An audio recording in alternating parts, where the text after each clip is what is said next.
الرجيم بسم الله الرحمن الرحيم إن الذين قالوا ربنا الله ثم استقاموا تتنزل عليهم الملائكة ألا تخافوا ولا تحزنوا وأبشروا بالجنة التي كنتم توعدون صدق الله العظيم.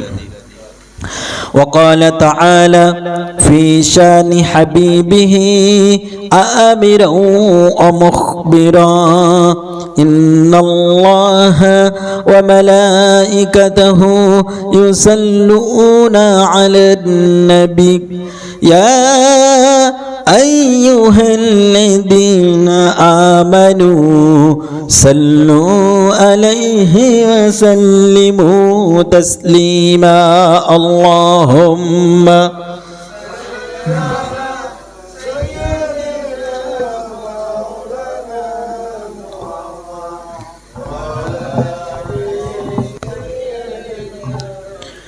مولانا محمد الزبان كل اللهم صل على سيدنا مولانا محمد وعلى آل سيدنا مولانا محمد কে দিল রে লতার গাছে এত বড় কদু আর কার ইশারায় মৌমাছিরা মৌচাকে দেয় মধু শিমুল গাছে কে দিল রে নরম নরম তুলা আর কার আদেশে চৈত্র মাসে জমিন মাঝে ধুলা ঝিনুক মাঝে কে দিল রে মুক্তা মনির হার আর আখের মাঝে কে দিল গো রসজে চমৎকার কে দিয়েছেন আল্লাহ দিয়েছেন জমির মাঝে কে দিল রে শস্য অফুরান আর পাখির কণ্ঠে কে দিল গো কুহু কুহু গান কে দিয়েছেন মানুষ তুমি ভেবে দেখো এসব তোমার প্রভুর দান আল্লাহুম্মা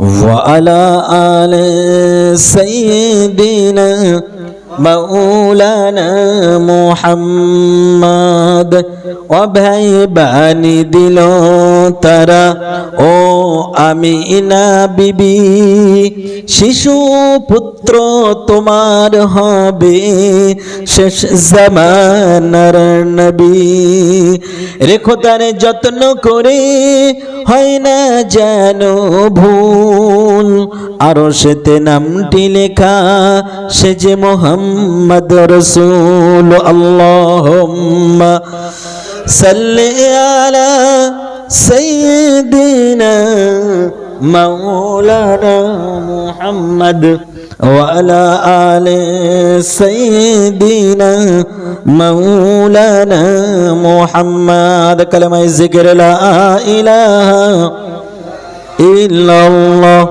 لا إله إلا الله لا إله إلا الله محمد رسول الله حسبي ربي جل الله ما في قلبي غير الله نور محمد صلى الله حق لا إله إلا الله আর জবান খুলে জোরে জোরে লা ইলাহা ইল্লাল্লাহ লা ইলাহা ইল্লাল্লাহ লা ইলাহা ইল্লাল্লাহ মুহাম্মাদুর রাসূলুল্লাহ সুবহানাল্লাহ সুবহানাল্লাহ আলহামদুলিল্লাহ লা ইলাহা ইল্লাল্লাহ লা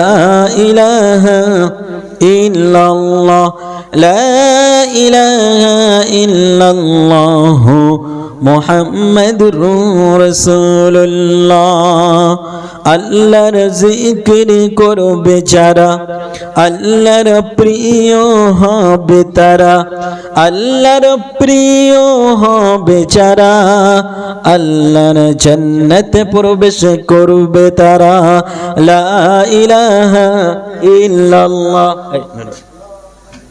আরো জোরে লা ইলাহা ইল্লাল্লাহ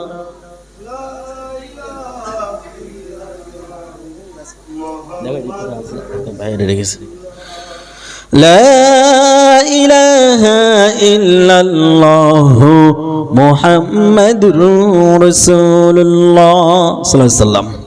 আজকের এই মহান ইসলামী ধর্মসভার সুযোগ্য নির্বাচিত আমার অদেখা সভাপতি সাহেব, যাকে আমি এখনো দেখিনি, এবং আজকের যে সমস্ত যুবক ভাইয়েরা যাদের অক্লান্ত পরিশ্রমের মাধ্যমে প্রতি বছরের ন্যায়, প্রতি বছর হয়তো এটা এবছরও এমন একটি জান্নাতের বাগান কায়েম হয়েছে। প্রথমে আমি তাদের জন্য একটু আন্তরিক দোয়া করি, আল্লাহ এই ওসিলা করে তাদের ইসলামের জন্য কবুল করে নিক। সকলেই বলেন আল্লাহুম্মা আমিন। পর্দা আড়ালে বসে থাকা সতী সাধবী, অবলা সরলা, সর্বগুণে গুণান্বিতা আমার মা ও বোনেরা, এবং আমার সম্মুখে বসে থাকা দিনদার ইমানদার ইসলাম প্রিয় জান্নাতের আশাবাদী, জাহান্নাম থেকে মুক্তি যারা করে, মুক্তির স্বপ্ন দেখে, সেই সমস্ত বয়োজ্যেষ্ঠ, বয়স কনিষ্ঠ, সমবয়স্ক এবং ছোট ছোট ছাত্র বন্ধুরা, সকলকে আমার আন্তরিক সালাম, আসসালামু আলাইকুম ওয়া রাহমাতুল্লাহি ওয়া বারাকাতুহু। আমরা একদম সর্বপ্রথমে সেই মহান রবের দরবারে একটু শুকরিয়া জ্ঞাপন করি যে রব আমাদেরকে এখানে বসার তৌফিক দিয়েছেন। আমরা এখানে নিজের ইচ্ছা বসেছি না আল্লাহ বসার সুযোগ দিয়েছেন? হ্যাঁ, প্রশ্ন উঠতে পারে যে হুজুর বসলাম তো নিজের ইচ্ছায়। দেখেন, অনেকেই সন্ধ্যা থেকে নিজের ইচ্ছা করেছিল যে আজকে এটা কি সুন্নিয়া মসজিদ প্রাঙ্গণে কোরআন হাদিসের কিছু কথা শুনবো, ইচ্ছা করেছিল কিন্তু বসতে পারে নাই। কিন্তু আপনার ইচ্ছা করেছেন, ওই ইচ্ছায় পূর্ণতা দিয়েছেন কে? আল্লাহ পূর্ণতা দিয়েছেন আল্লাহ।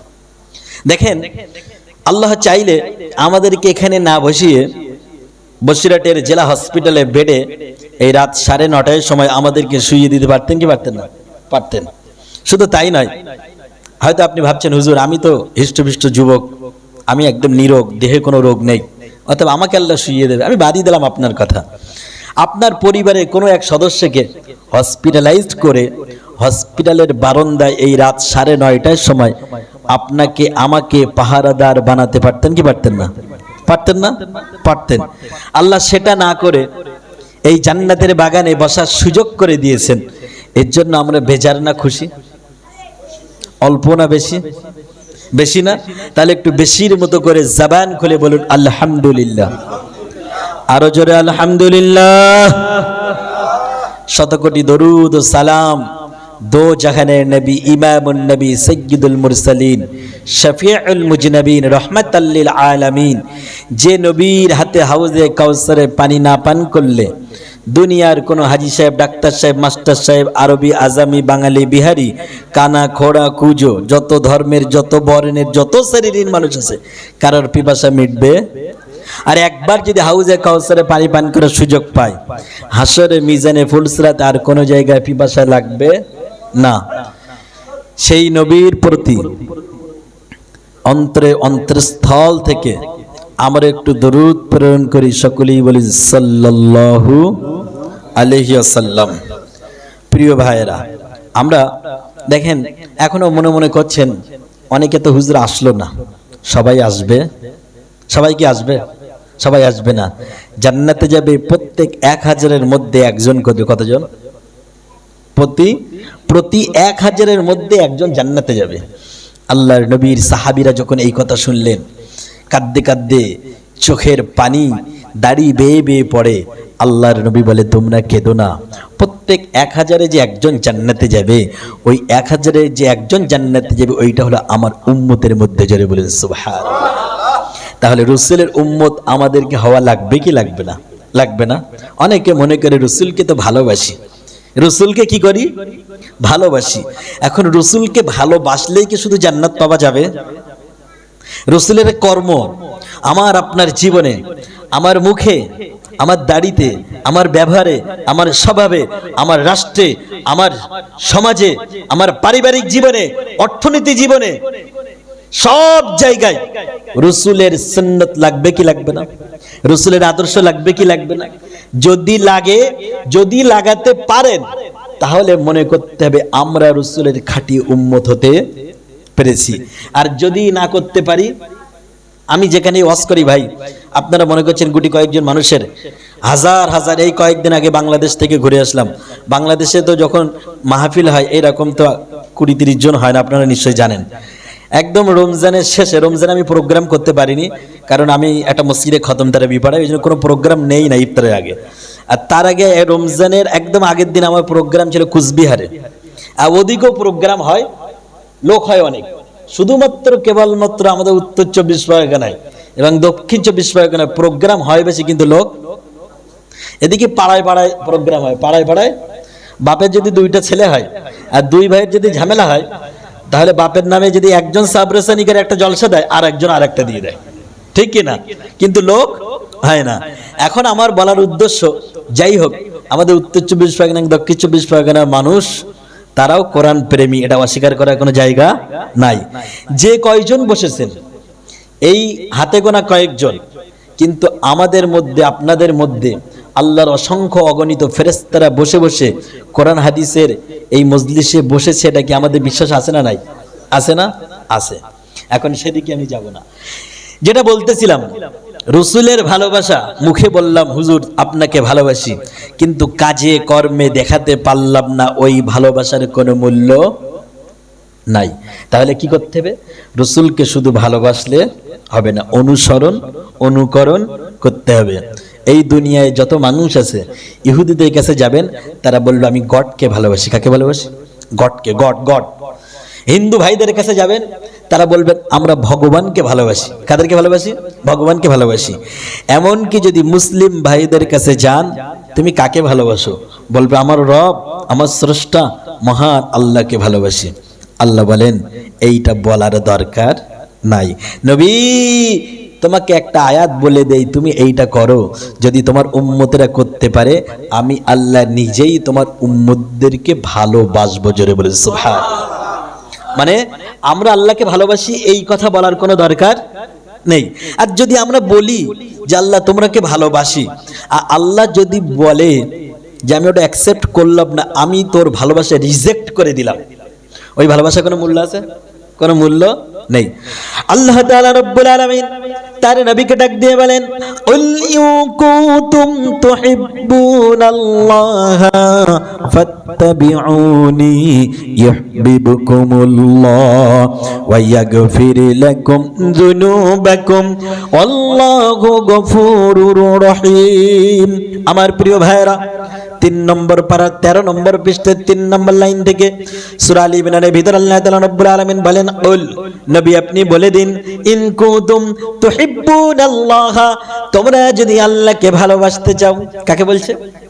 আল্লাহ তার নবীকে বলছে তোমার উম্মতদেরকে বলে দাও। কি বলে দাও? যদি তোমরা আল্লাহকে ভালোবাসতে চাও, তাহলে কাজ করো একটা। কয়টা? একটা কাজ, কাজটা কি? আল্লাহ তাআলা রব্বুল আলামিন বলেন ফাত্তাবিউনি, নবী আপনি বলে দেন আপনার উম্মতরা যেন আপনাকে অনুসরণ করে। অনুসরণ করতে হবে রাষ্ট্রে, অনুসরণ করতে হবে সমাজে, অনুসরণ করতে হবে পারিবারিক নীতিতে, অনুসরণ করতে হবে সাংসারিক নীতিতে, অনুসরণ করতে হবে ব্যবসার নীতিতে, অনুসরণ করতে হবে আপনি যখন চাকরি করবেন তখন, ঠিক না? অনুসরণ করবেন যখন ব্যবসা করবেন তখন, প্রত্যেক জায়গায় অনুসরণ করতে হবে। কিন্তু মুসলমান বলে আমি নামাজ পড়ি, আমি রোজা করি, সব কিছু করি, কিন্তু ব্যবসায়ী রাসূলকে অনুসরণ করা সম্ভব? যারা বলেন সম্ভব না। একটা গোপন কথা বলবো, আপনারা কারোর সাথে বলবেন না তো? গোপন কথা বললে কি আর গোপন থাকে? গোপন থাকে না। একজন ব্যক্তি, এরকম অনেক মানুষ আছে দেখবেন, নামাজ পড়ে, সব কিছু করে, কিন্তু ব্যবসা করে, ওজনে কম দেয়, আছে না? আছে না? ব্যবসা করে, মুখে তার দাড়ি। বলছি চাচা হজ করতে যাবেন না? বলছি দেখো এখন যদি আমি হজ করতে যাই তাহলে আমি যেভাবে যে পদ্ধতিতে ব্যবসা করি আমার ছেলেরা করতে পারবে না, মানে ও যেভাবে চুরি করে ওইটা ছেলেরা পারবে না। এখন যদি আমি একবার হজে চলে যাই তাহলে এসে ওই ব্যবসা আর করতে পারবো না। অতএব যদি, কেন হজে গেলে সবাই জানে হজে গেলে একটু পেশাবে থাকতে হবে, ভালোভাবে থাকতে হবে, অতএব চুরি চামটা করতে পারবো না। আমি একবার তার কাছ থেকে একদম গোপন কথা, ক্যামেরা হচ্ছে, তার কাছ থেকে একবার 2 কেজি গোশত কিনলাম। কতটা? 2 কেজি গোশত কেনার পরে আমি দেখলাম আমাকে খুব এক সাইডে ঝুলিয়ে দিচ্ছে। তা আমি বললাম ভাই এত ঝুলিয়ে দিচ্ছেন, আপনার ব্যবসা লস হবে না? বলছে আপনি হুজুর মানুষ, খেয়ে একটু দোয়া করে দেবেন। দেখবেন হুজুরদের দেখলে বলে কি বলে না যে আপনি হুজুর মানুষ, খেয়ে একটু দোয়া করে দেবেন। তা আমি বললাম দোয়া তো করব, কিন্তু যেভাবে ঝুলিয়ে দিচ্ছেন এই ঝুলানোর দোয়া আমি কিভাবে করব? ঠিক আছে, ওর কাছ থেকে গোশত 2 কেজি কিনলাম। কেনার পরে মনের ভিতরে একটা খটকা দিল। এই খটকাটা দেওয়ার পরে আমি ভাবলাম যে আল্লাহ এত ঝুলিয়ে দিল, কত ঝুলিয়ে দিয়েছে, কতটা বেশি দিয়েছে একটু একটু দেখার দরকার আছে না নাই? আমার একটা বন্ধুর দোকানে গিয়ে কম্পিউটার কাটায় তুলে দিয়ে বললাম তোমার ডিজিটাল কাটায় একটু এই 2 কেজি গোশত তুলে দাও। বলে হুজুর কোনো সমস্যা? আমি বলছি সমস্যা এখন বলতে পারবো না, আগে তো তোলো। কথা বোঝা যায় না? তোলার পরে দেখি 30 গ্রাম কম। নাউজুবিল্লাহ বলবেন না সুবহানাল্লাহ বলবেন? নাউজুবিল্লাহ। কি লোক নামাজও পড়ে, 30 গ্রাম কম। আমি তখন ভাবলাম আল্লাহ এত ঝুলিয়ে দেওয়ার পরে যদি 30 গ্রাম কম হয় তাহলে যার সমান সমান দেয় ওর কি হয় আল্লাহই ভালো জানে। লোকটা নামাজ পড়ে, লোকটা নামাজ পড়ে, মুখে দাঁড়িয়েও আছে, কিন্তু রসুলে এখনো ও রসুলের আদর্শ ব্যবসা ক্ষেত্রে অ্যাপ্লাই করতে পারে নাই। এটা কি রসুলের আদর্শ বলে? মুখে দাঁড়িয়ে আছে। এই যে রমজান মাস চলে গেল, কত লোককে দেখি যে মুখে দাঁড়িয়ে আছে, বিকেল বেলা সন্ধ্যার আগে ইফতারের সময় মেজাজ 144, কত বললাম? 144 মেজাজ, যত রাগ সব বউয়ের উপরে, যেন বউকে যেন মনে হচ্ছে কিছু একটাও করে ফেলবে। ইউক্রেন রাশিয়া যুদ্ধ ওর বাড়িতে, এখন কোথায়? বাড়িতে, রোজার সময়। কিন্তু হাজী সাহেব মানুষ, তাকে যদি বলা হয় যে হুজুর ভাই হাজী সাহেব আপনার কি রোজা ধরে গেছে নাকি? বলছে আর বলো না, এইসব অন্যায় সহ্য করা যায়? বিবেকের আয়নায় একটু নিজেকে প্রশ্ন করুন, আপনার কত অন্যায় সহ্য করছেন কে? আল্লাহ সহ্য করছে, কিন্তু তুমি বান্দার অন্যায় সহ্য করতে পারছো না। রাসূলের আদর্শ কি? আল্লাহর নবী সাল্লাল্লাহু আলাইহি সাল্লাম হঠাৎ করে দেখা গেল দুপুর বেলা বাড়িতে চলে আসলেন। আসার পরে হযরত আয়েশাকে জিজ্ঞাসা করলেন, আয়েশা রে বাড়িতে কোনো খাবার আছে নাকি? হযরত আয়েশা রাদিয়াল্লাহু তাআলা আনহা বললেন, ইয়া রাসূলুল্লাহ আপনি এমন সময় জিজ্ঞাসা করেছেন খাবার আছে নাকি, কিন্তু দুঃখের বিষয় কি বলবো, এখনো পর্যন্ত আমি রান্নার কাজটা কমপ্লিট করতে পারি নাই। হযরত আয়েশা বলছেন মরুভূমি থেকে আল্লাহর নবী আসলেন ক্ষুধার্ত অবস্থায়, মুখে দাড়িতে ধুলাবালি মেখে আছে। এই সময় রাসূল বলছে খাবার আছে নাকি, আমি দিতে পারলাম না, আমার কলিজাটা যেন ছিঁড়ে যাচ্ছে। আমার প্রিয় ভাইয়েরা, আমরা হলে স্ত্রীর সাথে কেমন আচরণ করতাম? হযরত আয়েশা বলেন আমি ঘরের ভিতরে চলে গেলাম, আর মনে মনে ভাবলাম আমার ভাঙা ঘরের ভিতরে, আমার কুড়ে ঘরের ভিতরে একটু দেখি কোনো জায়গায় খাবারের টুকরা পাই কিনা, যেটা আমার রসুলের সামনে দিয়ে রসুলের মুস্কি হাসিটা আমি একটু দেখতে পারি।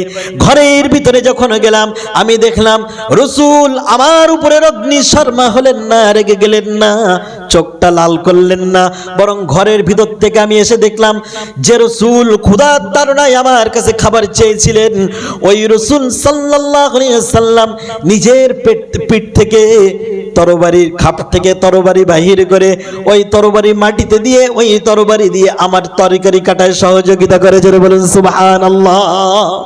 রসুল দিন দুনিয়ার বাদশা, এই কথা মুখে বলি আমরা, কিসে বলি?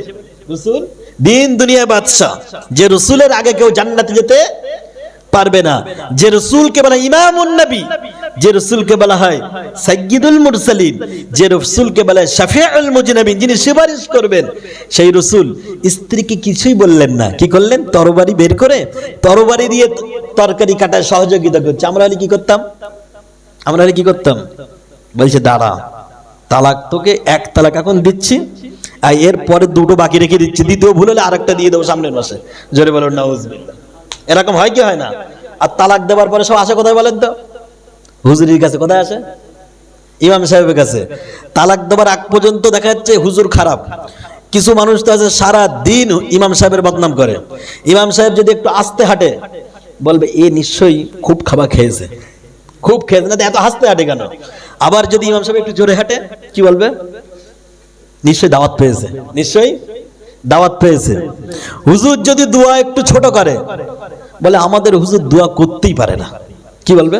আমাদের হুজুর দোয়া করতেই পারে না। আবার যদি হুজুর একটু দোয়া লম্বা করে বলবে আমাদের হুজুর দোয়া ধরে তা ছাড়ে না। বলে কি বলে না? মানে দেখবেন প্রিয় ভাইয়েরা, কিছু মানুষ রাগের মাথায় অথবা আবেগ জড়িত কারণে স্ত্রীকে তালাক দিয়ে ফেলে, দেয় কি দেয় না? আর বিপদে পড়লে যার কাছে? হুজুরের কাছে। একবার একটা বৃদ্ধা মহিলা, তারা স্বামী স্ত্রী, বৃদ্ধ আর বৃদ্ধা, গভীর রজনীতে শুয়ে চাঁদের দিকে দেখছে। দেখতে দেখতে স্ত্রীকে বলছে, প্রাণের স্ত্রী তুমি না চাঁদের চেয়ে সুন্দর। কে কাকে বলছে? বুড়ো বুড়িকে বলছে। কে কাকে বলছে? বুড়ো বুড়িকে বলছে। বুড়ি বলছে দেখো, আমি এক সময় যুবতী ছিলাম, যখন আমার চামড়াগুলো টান টান ছিল, যখন আমার চোখ দুটো হরিণ চোখে ছিল, যখন আমার মুখের দিকে তাকালে তোমার ভালোবাসা বেড়ে যেত। কিন্তু আজকে দেখতে দেখতে আমার বয়স 60 পার, আমার চামড়াগুলো ঢিলে হয়ে গেছে, মুখের দাঁতগুলো ভেঙে ভেঙে তেঁতুলিয়ার ব্রিজের মতো সমান হয়ে গেছে। এখন তুমি আমাকে বলো আমি নাকি চাঁদের চেয়ে সুন্দর? বুড়ো বলে দেখো, যদি তুমি চাঁদের চেয়ে সুন্দর না হও তাহলে আমি তোমাকে এই গভীর রজনীতে এক তালাক দিয়ে দিলাম। জোরে বলেন নাউজুবিল্লাহ। কয় তালাক? এক তালাক দিয়ে দিলাম। কয় তালাক? মানে আবেগ জড়িত হয়ে কি বলছে? এক তালাক দিয়ে দিলাম। এখন স্ত্রী বলছে আরে তোমার কি মাথা খারাপ হয়ে গেছে না? তুমি বলো কি? বলছে আমার মাথা খারাপ হয়ে গেছে, যা তোকে 2 তালাক দিলাম। কয় তালাক? 2 তালাক। স্ত্রী তো তখন বলছে সারা বছর সংসার করলাম, সারা জীবন সংসার করলাম, এই রকম পাগলামি তো তুমি তো কোনোদিন করলে না। স্বামী বলছে তুই আমাকে পাগল বললি, যা তোকে 3 তালাক দিলাম। কয় তালাক? 3 তালাক। এরকম হয় কি হয় না সংসারে? আমার প্রিয় ভাইরা, রাত্র যখন গভীর রজনীতে স্বামী স্ত্রীকে তালাক দিয়ে দিল, দেওয়ার পরে হঠাৎ করে নিজের ভুলটা ভেঙে গেল। আরে আমি কি করলাম? গভীর রজনীতে তালাক দিয়ে দিলাম। আমার প্রিয় ভাইরা, এবার স্ত্রী বলে শোনো শোনো, তুমি আমাকে 1 তালাক নয় 2 তালাক নয় 3 তালাক দিয়েছো, এখন আমি আর তোমার কাছে থাকতে পারবো না। বিছানা আলাদা হয়ে গেল। কি হয়ে গেল? বিছানা আলাদা হয়ে গেল। সকালবেলা যখন হয়ে গেল, হুশ ফিরে গেল, ওই বৃদ্ধা তখন করলেন কি, আস্তে আস্তে পাশে এক মাদ্রাসায় চলে গেলেন। যাবার পরে এক শিক্ষককে ডাক দিলেন, দিয়ে বললেন হুজুর ও মুফতি সাহেব, আমি তো বড় বিপদে পড়েছি। বলছে কি বিপদে পড়েছো বলো? বলছে গভীর রজনীতে আমার স্ত্রীকে ভালোবেসে যখন বলতেছিলাম তুমি চাঁদের চেয়ে অনেক সুন্দর, আমার স্ত্রী মুখের উপরে না বলে দিলেন, তখন আমি রাগের মাথায় 1 তালাক 2 তালাক 3 তালাক দিয়েছি। কয় তালাক? 3 তালাক। এখন কি নেওয়া সম্ভব? নেওয়া সম্ভব নয়। তখন মাদ্রাসার মুফতি সাহেব হুজুর বলছে আপনার স্ত্রী দেখতে কেমন, কালো না সাদা? বলছে একদম রাত্রে অন্ধকারে আমি আর খুঁজে পাই না, এত কালো। বোঝা যাচ্ছে বিষয়টা? বলছে তাই নাকি? আপনার স্ত্রীর চামড়াগুলো ঢিল না টাইট? বলছে একদম ঢিল হয়ে গেছে। তখন মুফতি সাহেব বললেন, দেখো আপনার স্ত্রীর বয়স যদি এই হয়, আপনার স্ত্রী দেখতে যদি সুন্দর না হয়, তাহলে আসমানের চাঁদ কত সুন্দর। আসমানের চাঁদের দিকে তাকালে মানুষের কলিজাটা ঠান্ডা হয়ে যায় কি যায় না?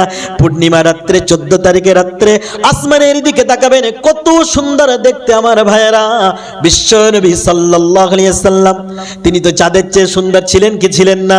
হযরত আয়েশা রাদিয়াল্লাহু তাআলা আনহা একবার গভীর রজনীতে আল্লাহর নবীর সাথে ঘরের ভিতরে বসা, এমন একটা ঘরের ভিতরে বসা যে ঘরে চাউল ছিল না, কি ছিল না? ছাউনি ছিল না। আল্লাহর নবী সাল্লাল্লাহু আলাইহি ওয়াসাল্লামের দিকে হযরত আয়েশা রাদিয়াল্লাহু তাআলা আনহা একবার তাকাই আর একবার চাঁদের দিকে তাকাই। আল্লাহর নবী বললেন, ওরে আয়েশা রে, আমি দেখতেছি তুমি একবার আসমানের চাঁদের দিকে তাকাও আর একবার আমার দিকে তাকাও, কি দেখো বলো? হযরত আয়েশা বলেন, ইয়া রাসূলুল্লাহ, আমি আসমানের চাঁদের দিকে একবার তাকাই আর একবার আপনার দিকে তাকাই, কারণ আমি দেখতেছি চাঁদের সৌন্দর্য বেশি না আমার প্রিয় স্বামী বিশ্বনবীর মুখের সৌন্দর্য বেশি? জোরে বলেন সুবহানাল্লাহ। আল্লাহর নবী বললেন, আয়েশা রে, আমি দেখলাম তুমি গভীর রজনীতে বারংবার দেখো। ও আয়েশা, তোমার সিদ্ধান্ত কি বলো? কি অনুধাবন করলে বলো? হযরত আয়েশা বলেন, ইয়া রাসূলুল্লাহ, আমি অনুধাবন করেছি যেমন ভাবে দিনের আলোতে, সূর্যের আলোতে মোমবাতির আলোটা, প্রদীপের আলোটা ডাউন মনে হয়, ঠিক তেমন ভাবে আমার রাসূলের সৌন্দর্যের কাছে চাঁদের আলোটা ওই রকম ডাউন মনে হয়। জোরে বলেন সুবহানাল্লাহ। বিশ্ব নবী তিনি আসমানের নবী, তিনি তার জমিনের নবী, তিনি তার রহমতের নবী, তার সৌন্দর্য বেশি হওয়াটা স্বাভাবিক কি স্বাভাবিক না? কিন্তু একজন মানুষ, তার তো স্বাভাবিক নয়। মুফতি সাহেব বলে দিলেন, ও আল্লাহর বান্দা, আপনার স্ত্রী যদি হয় বৃদ্ধা, আপনার স্ত্রী যদি হয় কালা, আপনার স্ত্রী যদি হয় অসুন্দর, তাহলে তো চাঁদের চেয়ে সুন্দর হতে পারে না। অতএব আপনার স্ত্রী তালাক, আপনার স্ত্রী তালাক। বলেন, এই কথা শুনে কোন স্বামী কি খুশি হবে? স্বামী মনটা খারাপ করে, বেদনা ভারাক্রান্ত হৃদয় নিয়ে আস্তে আস্তে মাদ্রাসা থেকে এক পা দু পা করে করে করে করে বেরিয়ে যাচ্ছে। যেতে যেতে ঠিক গেটের মুখে গিয়েছে। গেটের মুখে একটা বাচ্চা বলছে যে, দাদু কি হলো, আপনার মন খারাপ কেন? এখন বয়স্ক মানুষদের সমস্যা যদি বাচ্চারা জিজ্ঞাসা করে, রাগ বাড়বে না কমবে? আরো বেড়ে যাবে না রাগটা? যে বাচ্চা, তোর হয়েছেটা কি? তুই আমার খবর নিস কেন? আমার খবর কি নেবার পরে তুই কি সমাধান দিতে পারবি? বলছে, দাদু আপনার কি সমস্যা বলেন, আমি সমাধান দিয়ে দেবই ইনশাআল্লাহ। যারা বলুন না সুবহানাল্লাহ। এই বাচ্চাটা কে জানেন? বলবো। তখন দাদু বলছে, দেখো আমার সমস্যা এই, তোমার মাদ্রাসার হুজুর বলেছে আমার স্ত্রী নাকি তালাক হয়ে গেছে। তখন ছোট্ট বাচ্চা বলছে, দাদু আপনি আমার হুজুরের কাছে যান, গিয়ে বলেন যে আপনার স্ত্রী তালাক হয় নাই, এই দলিল আমি কোরআন থেকে দিয়ে দেবো। জোরে বলেন সুবহানাল্লাহ। তখন মাদ্রাসার ওই ছোট্ট বাচ্চাকে ওই দাদু জিজ্ঞাসা করছে, তোমার নাম কি বলো? বলছে, আমার নাম নোমান বিন সাবিত। কি নাম? নোমান বিন সাবিত। এই নামটা শুনেছেন আপনারা? শোনেননি? ইমামে আবু হানিফা রহমাতুল্লাহর আসল নাম হলো নোমান বিন সাবিত। তার আসল নাম নোমান বিন সাবিত। ওই বুড়া তো জানে না নোমান বিন সাবিতকে। মাদ্রাসার হুজুরের কাছে গিয়ে বলছে, আপনারা কি ফতোয়া দেন? আপনাদের বাচ্চারা আরেক ফতোয়া দেয়। বলছে, কেন, কি বলেছে? বলছে, এই একটা ছোট্ট বাচ্চা গেটের মুখে, সে তো বলছে আমার স্ত্রী নাকি তালাক হয়নি। তখন হুজুর জিজ্ঞাসা করছে, এই ফতোয়াটা দিয়েছে যে, তার নাম কি? বলছে, কি যেন একটা বললো, নোমান বিন সাবিত। কি বললো? নোমান বিন সাবিত। আমার প্রিয় ভাইয়েরা, যেই মাত্র হুজুর শুনলেন নোমান বিন সাবিত, সাথে সাথে হুজুরের গায়ের পশমগুলো খাড়া হয়ে গেল, চোখ দুটো লাল হয়ে গেল। হুজুর তখন বললেন, ও আল্লাহর বান্দা, শোনো শোনো, ওই ছোট্ট বাচ্চা, 8 বছরের বাচ্চা নোমান বিন সাবিত যদি কথা বলে থাকে, তাহলে নিশ্চয়ই তাকে ডাকো, সে নিশ্চয়ই কোরআন থেকে প্রমাণ করে দেবে তোমার স্ত্রী তালাক হয় না। জোরে বলেন সুবহানাল্লাহ। ছোট্ট বাচ্চা নোমান বিন সাবিতকে ডাকা হলো। ছোট্ট বাচ্চা সার পরে বললেন, হুজুর আমার দলিল দুনিয়ার কোনো কিতাব না, কোনো হাদিস না, আমার দলিল হলো আল্লাহর কোরআন। আল্লাহর কোরআন। বলছে, কি তোমার দলিল? বলছে, দেখুন এই যে মানুষটা, এই যে বৃদ্ধ ব্যক্তি, তার স্ত্রী বৃদ্ধা, তার স্ত্রী বয়স অনেক বেশি হয়েছে, দাঁতগুলো পড়ে গেছে, চুলগুলো সাদা হয়ে গেছে, চামড়া ঢিল হয়ে গেছে, কিন্তু তারপরেও আপনি বলুন তার স্ত্রী মানুষ কি মানুষ না? বলেন তো, মানুষ কি মানুষ না? মানুষ তো। তখন হুজুর বলছে অবশ্যই মানুষ। বলছে তিনি যদি মানুষ হয়ে থাকে, আমার আল্লাহ তাআলা রব্বুল আলামিন সূরা ৩ এর ভিতরে কয়েকটা জিনিসের কসম খেলেন, ওয়াত-তিন ওয়াজ-যাইতুন ওয়া তুর সিনিন ওয়া হাযাল বালাদিল আমিন।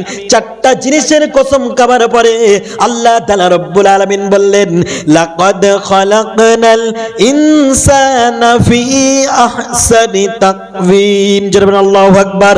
আল্লাহ তাআলা রব্বুল আলামিন বলেন, আমি এই চারটা জিনিসের কসম করে বললাম, আমি মানুষকে সবচেয়ে সুন্দর অবকাঠামো দিয়ে তৈরি করেছি। জোরে বলেন সুবহানাল্লাহ। ওগো হুজুর শুনুন, এর স্ত্রী যদি মানুষ হয় তাহলে চাঁদের থেকেও সুন্দর, এর স্ত্রী যদি বৃদ্ধা হয় তারপরেও চাঁদের থেকে সুন্দর, এনার স্ত্রী যদি কালা হয় তারপরেও চাঁদের থেকে সুন্দর। কারণ আল্লাহ বলেছেন, আমি দুনিয়ায় যা কিছু বানিয়েছি সবচেয়ে সৌন্দর্যপূর্ণ বানিয়েছি মানুষকে। কাকে বানিয়েছে? মানুষকে। আমার প্রিয় ভাইয়েরা বলতেছিলাম, তাহলে স্বামী স্ত্রী মিল মহব্বত শিখিয়েছেন কে? আল্লাহ শিখিয়েছেন। অ্যাপ্লাই করতে শিখিয়েছেন কে? আল্লাহ রাসূল। কে শিখিয়েছেন? আল্লাহ রাসূল। কিন্তু আজকে আমাদের ভালোবাসা নাই। তাহলে সাংসারিক জীবনে রাসূলের সুন্নাত এখনো নাই। এইবার আমি বলতেছিলাম, তাহলে সাংসারিক জীবনে যদি রাসূলকে আদর্শ হিসেবে মানতে পারেন, পারিবারিক জীবনে আনতে পারেন, সব জায়গায় রাসূলকে অনুকরণ করতে পারেন, আল্লাহ তাআলা রব্বুল আলামিন বলেন, ফাত্তাবিউনি ইউহিব্বুকুমুল্লাহ। ও নবী, আপনি বলে দিন মানুষদেরকে, মানুষরা যেন আপনাকে অনুকরণ করতে পারে। আর যদি করতে পারে, ওই মানুষদেরকে আমার ভালোবাসা লাগবে না। ইউহিব্বুকুমুল্লাহ, আমি আল্লাহ নিজেই তাদেরকে ভালোবাসবো। জোরে বলুন সুবহানাল্লাহ। আল্লাহর ভালোবাসা পেতে গেলে কি করতে হবে? রাসূলের আদর্শ অনুসরণ করতে হবে। সমস্ত জায়গায় এমন কোনো জায়গা নেই যে যেখানে রাসূলের আদর্শ। বলেন আপনারা একটা জিনিস মনে করেন, আজকে আমরা কার্ল মার্কসের আদর্শ নেই, লেনিনের আদর্শ নেই, যুবক ছেলেরা বড় বড় ফিল্ম স্টারদের আদর্শ নিয়ে তারা চুল কাটে। জোরে বলেন নাউজুবিল্লাহ। রাসূলের আদর্শ আপনি কোথায় অ্যাপ্লাই করবেন? এমন একটা সেক্টর বলুন, সব জায়গায় রাসূলের আদর্শ। আপনি টয়লেটে বসবেন কিভাবে, কোন পা আগে দেবেন, কোন পায়ে চাপ দিয়ে বসবেন, কি করবেন, সবকিছু শিখিয়েছেন কে? আপনি পায়ের এই যে টাকনুটা, পায়ের টাকনু পর্যন্ত গিরা, এই গিরাটা ঢাকবেন না, উন্মুক্ত করে দেবেন, শিখিয়েছেন কে? আল্লাহ রাসূলের কোন সুন্নাত কি অবৈজ্ঞানিক না বৈজ্ঞানিক? প্রত্যেকটা বৈজ্ঞানিক। আপনাকে আমি কটা বলবো, এই যে আমরা ডান হাত দিয়ে খেতে শিখিয়েছেন কে? আল্লাহ রাসূল। কে শিখিয়েছেন? আল্লাহ রাসূল শিখিয়েছেন। বিজ্ঞানীরা বলছে মানুষের ডান হাতের ভিতরে এমন একটা আলোক রশ্মি এই শিরা উপশিরার ভিতরে রেখার ভিতর থেকে বাইর হয়, যেটা আমরা দেখতে খালি চোখে পাই না। আর এই বাম হাতের তালুর মধ্যে দিয়ে একটা আলোক রশ্মি বাইর হয়, যেটা আমরা খালি চোখে দেখতে পাই না। বলা হচ্ছে এই ডান হাত দিয়ে যে আলোক রশ্মিটা বাইর হয়, তারপরে ওই আলোক রশ্মিটা যে খাদ্যের উপরে পড়ে, ওই খাদ্যটা যখন মানুষ খায়, ওটা শুধু খাদ্য থাকে না, বরং তার জন্য ঔষধে পরিণত হয়ে যায়। জোরে বলেন সুবহানাল্লাহ। আবার যখন কোনো মানুষ বাম হাত দিয়ে খাদ্য গ্রহণ করে, এই বাম হাত দিয়ে যে আলোক রশ্মিটা বাইর হয়, এটা যে খাদ্যের উপরে পড়ে, ওই খাদ্যটা মানুষের জন্য বিষে পরিণত হয়ে যায়। সুবহানাল্লাহ। 1450 বছর আগে, 1450 বছর নয়, 1500 বছর হয়ে গেছে। এখন কত বছর হয়ে গেছে? 1500 বছর। 1500 বছর আগে ডান হাতে খেতে হবে শিখিয়েছেন কে? একটা নয়, দুইটা নয়, কটা উদাহরণ দেবো। এই যে পায়ের গিরা বলছিলাম, পায়ের গিরা যদি কেউ ঢেকে রাখে, তাহলে তার পায়ের গিরায় সূর্যের আলো বাতাস লাগবে না। আর যদি না লাগে, বলা হচ্ছে বিজ্ঞানীরা বলছে, চিকিৎসাবিদরা বলছে, পায়ের গিরার ওখানে যত সূর্যের আলো বাতাস লাগবে, তত যুবকদের টেস্টোস্টেরন হরমোন তৈরি হবে, বৃদ্ধি হবে। যুবকদের টেস্টোস্টেরন হরমোন বৃদ্ধি হবে। এটা বৃদ্ধি হবে মানে সে যুবক মনের ভিতরে একটা আনন্দ উৎফুল্ল থাকবে, তার রোগ প্রতিরোধ ক্ষমতা বাড়বে, মাথা ব্যথা করবে না, অল্প বয়সে তার মাজা কুজো হয়ে যাবে না, আরো কত রকম সমস্যা, এগুলো হবে না।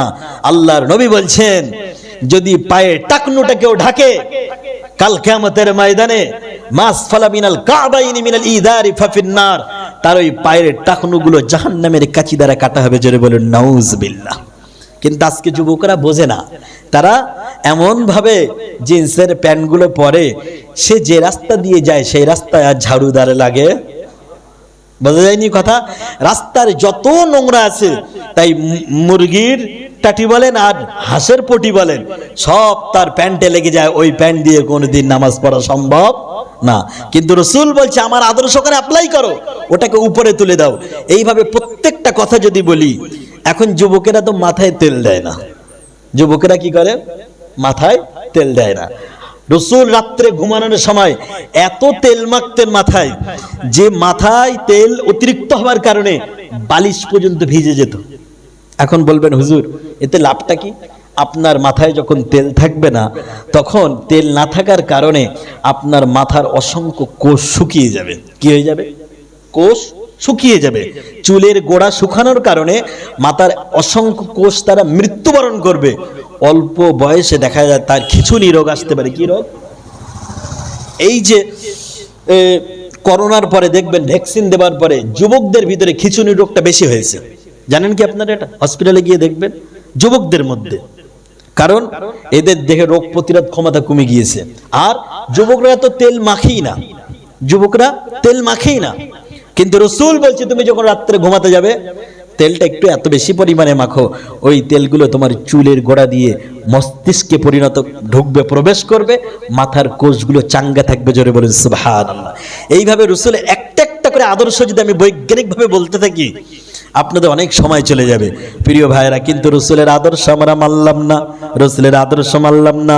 আল্লাহ তাআলা রব্বুল আলামিন বলেন, রাসূলের আদর্শ যদি অনুকরণ করতে পারো, অনুসরণ যদি তুমি করতে পারো, ও পৃথিবীর মানুষেরা শুনে নাও, ফাত্তাবিউনি ইউহিব্বুকুমুল্লাহ, আমি আল্লাহ তোমাদেরকে নিজেই ভালোবাসবো। এখন বলেন তো দেখি ভাইরা, আপনাদের মনে হতে পারে হুজুর আল্লাহ যদি আমাদেরকে ভালোবাসে লাভটা কি? আল্লাহ যদি ভালোবাসে লাভটা কি? আপনারা কি বিরক্ত বোধ হচ্ছেন নাকি? বিরক্ত বোধ হচ্ছেন না তো? আল্লাহ ভালোবাসলে লাভটা কি? দেখেন আপনাদের এলাকার এই যে এখন বাদুড়িয়ায় যিনি ভোটে দাঁড়িয়েছেন, নাম কি? বুরহানুল মুকাদ্দিম, তাই তো? ওরফে লিটন, তাই তো? এখন দেখেন অনেকেই তার সাথে সুসম্পর্ক তৈরি করে, অনেকেই মেম্বারের সাথে সুসম্পর্ক তৈরি করে, অনেকেই অনেক মসজিদের ইমাম সাহেবরা কমিটির সাথে সুসম্পর্ক তৈরি করে। কেন জানেন তো? জানে যে কমিটির সাথে যদি সুসম্পর্ক আমি তৈরি করতে পারি, সপ্তাহে 2-3টে কামাই করে দেবো, তাও কোনো সমস্যা হবে না। অনেকে মনে করে মেম্বারের সাথে সুসম্পর্ক তৈরি করি, মেম্বার যদি আমাকে ভালোবেসে ফেলে, লাভটা কি হবে? এলাকায় যখন ত্রিফল ঢুকবে, এলাকায় যখন আবাস যোজনার ঘর ঢুকবে, সবার আগে আমার ঘরটা স্যাংশন হয়ে যাবে। জোরে বলেন ঠিক কিনা? আমার প্রিয় ভাইয়েরা, থানাতে যখন কোনো ওসি আসে, নতুন ওসি সাহেব আসলে দেখবেন কিছু মানুষ ফুলের তোড়া নিয়ে যায়, যাবার পরে নতুন ওসি সাহেবের হাতে তুলে দেয়, দিয়ে বুঝিয়ে দেয়। তারা মনে মনে ভাবে ওসি সাহেবের সাথে যদি সুসম্পর্ক আমি একবার করতে পারি, তাহলে আমার নেতার, আমার দলের লোকেরা অসংখ্য অপরাধ করবে, ওসি সাহেব তাদেরকে মাফ করে দেবে। বলেন ঠিক কিনা? আমার প্রিয় ভাইয়েরা, সামান্য দুনিয়ার এমপি এমএলএ এর সাথে যদি আপনার সুসম্পর্ক হলে পরে আবাস যোজনার ঘরটা আপনার বাড়িতে আসতে পারে, ত্রিফলটা সবার আগে আপনার বাড়িতে আসতে পারে। এমন করে দেখা যায় ওসি সাহেবের সাথে ভালোবাসলে পরে, ভালোবাসা তৈরি হলে পরে আপনার অসংখ্য অপরাধ মাফ হয়ে যেতে পারে। তাহলে যিনি আসমানের মালিক, যিনি জমিনের মালিক, যিনি জান্নাতের মালিক, যিনি জাহান্নামের মালিক, সেই আল্লাহ যদি আমাদেরকে ভালোবাসে, আমাদের কোনো লাভ হবে কি হবে না? আল্লাহ তাআলা রব্বুল আলামিন বলেন, ও পৃথিবীর মানুষেরা শোনো, আমি যখন কাউকে ভালোবাসবো, আমি যখন কাউকে মহব্বত করব, আমি প্রথমেই একটা কাজ করব, সেটা হলো ওয়ায়াগফির লাকুম যুনুবাকুম, আমি আল্লাহ তার জীবনের সব গুনাহ মাফ করে দেব। জোরে বলেন সুবহানাল্লাহ। আল্লাহ যখন কোনো বান্দার গুনাহ মাফ করে দেবে, আর কি কোনো টেনশন আছে নাকি? কোনো টেনশন নাই। জান্নাত তখন আপনার মামু বাড়ি হয়ে যাবে। আল্লাহ যদি আপনার গুনাহ মাফ করে দেয়, কবরটা তখন আপনার জন্য জান্নাত হয়ে যাবে। কবরে হিসাব দিতে যখন আপনি চলে যাবেন, কবরের ভিতরে যখন আপনি চলে যাবেন, তখন মুনকার নাকির আপনাকে প্রশ্ন করবে না, কারণ জানে এই ব্যক্তিকে মাফ করেছেন কে, এই ব্যক্তির সাথে সম্পর্ক কার? আল্লাহর। অতএব কবরের ভিতরে কোনো প্রশ্ন আপনার হবে না, ডাইরেক্ট ফেরেশতারা বলবে, ও জান্নাতি বান্দারা শোনো, কোনো প্রশ্ন তোমাদেরকে করব না। হঠাৎ করে অদৃশ্য থেকে আওয়াজ আসবে, ও ফেরেশতারা কোনো প্রশ্ন করো না, কারণ এই বান্দাটাকে আমি আল্লাহ মাফ করে সরাসরি জান্নাতে দেওয়ার ঘোষণা দিয়েছি। জোরে বলেন সুবহানাল্লাহ।